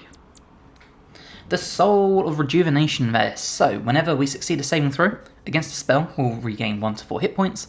We gain an armor class +2, and the wearer can use a reaction to make an unarmed strike against any attacker that misses, which means we can now do it against an attacker that misses, or against another attacker thanks to our class abilities. We're going to use the Gloves of Soul Catching, so these will do an additional 1 to 10 force damage. Once per turn on an unarmed hit, you regain 10 hit points, or we can choose to have advantage on attack rolls until the end of our next turn. We also gain a Constitution +2. We're going to take the Fetish of Colourin's Smooth Hands to give us invisibility, the Burnished Ring to give us Paralysing Ray, and of course the Sentient Amulet for Shatter and Key Restoration. Now at this point, once I said, we are going to pop a Strength Potion. So these ones, the Cloud Giant will bump it to 27, this is endgame. If not, you have mid-game, which is the Hill Giant Strength. Obviously being endgame build, we're going to pop this. So let's go find some combat. Okay, we are in combat, and as you can see, we are top of the turn order, and instantly we look drunk. So let's get going. We're going to come here, and of course we're going to start with our Intoxicating Strike. Insane. And there you go. Now unfortunately they did save, but we did land a crit, and we can try again if we want to, because we have enough key points. There you go, the enemy is now drunk. And what this means is, as a bonus action, we could come up here, we could target this one, and we could do a drunken technique to finish that enemy off. There you go, you can see the enemy is drunk. Now unfortunately they did manage to hit us, and then they missed. Now if we just take this drunk enemy out, we'll do one strike, and we'll try and land another intoxicating strike on the barbarian. Now unfortunately they saved as well, not ideal, but what it does mean is we can use our bonus action, try and do another intoxicating strike, or we can just do a drunken technique to hit twice. Just like that, and you can see you can really pump out the damage with this build. Okay, what I'm trying to do here is I'm trying to show off some of the abilities. Let's try another intoxicating strike. They made their save as well. Come on, one more. Okay, so what it means on the next turn we can actually show this off properly. For now, let's just do an intoxicating strike. We'll try and target this one as well. And there you go, we've hit both. So, on the next round I'll show you the other technique we have. Okay, so you'll see we have some drunk enemies. So if we move up here, we now have the ability to do our sobering realization, and this will do a bunch of damage, as you can see there. What this also means is, because we have two drunk targets, we can come up to this one and we do the exact same thing, just like that. It also means we could follow up with another drunken technique, and there you go. You can really split your damage, deal multiple bits of damage, and overall just wipe enemies out. And because there's still one more enemy, we can make our way over here and start closing down the battlefield. Okay, so let's start taking this final enemy out, and you'll see we have pretty good range, but not quite good enough. So we'll come there, and then we can use one of our key points to dash, meaning we can close the distance, and we're still here in time to be able to do something like an intoxicating strike, just like that, or we can just follow it up with a very normal attack, like this. What it also means is we could use our soul snare to heal up after taking full damage, and there you go. And then it's very simply a case of just finishing the fight, and you can see our one monk took out every enemy. Now, bear in mind, we only have 0 key points left. I say only. If we come in here and we find some booze, okay, so if we pop the wine, just like that, and we come into here, you'll see we regained 6 of our key points. The other thing to bear in mind is if you short rest, you'll get them all back as well. But once per day you can drink some booze, regain 6 of them, and it means you can save a short rest if you need to. So I really hope you have enjoyed the Way of the Drunken Master build, or monk I should say, build for Baldur's Gate patch 8. If you have, let me know in the comments below what you think about patch 8 and the subclasses, and let me know what you do differently about this build, any new items, skills, all that fun stuff. If you aren't already, please subscribe to the channel for more. I've got more guides to Baldur's Gate, Dragon Age, Path of Exile, all the RPGs you could ever need. And hopefully, I'll see you in the next one. Bye guys.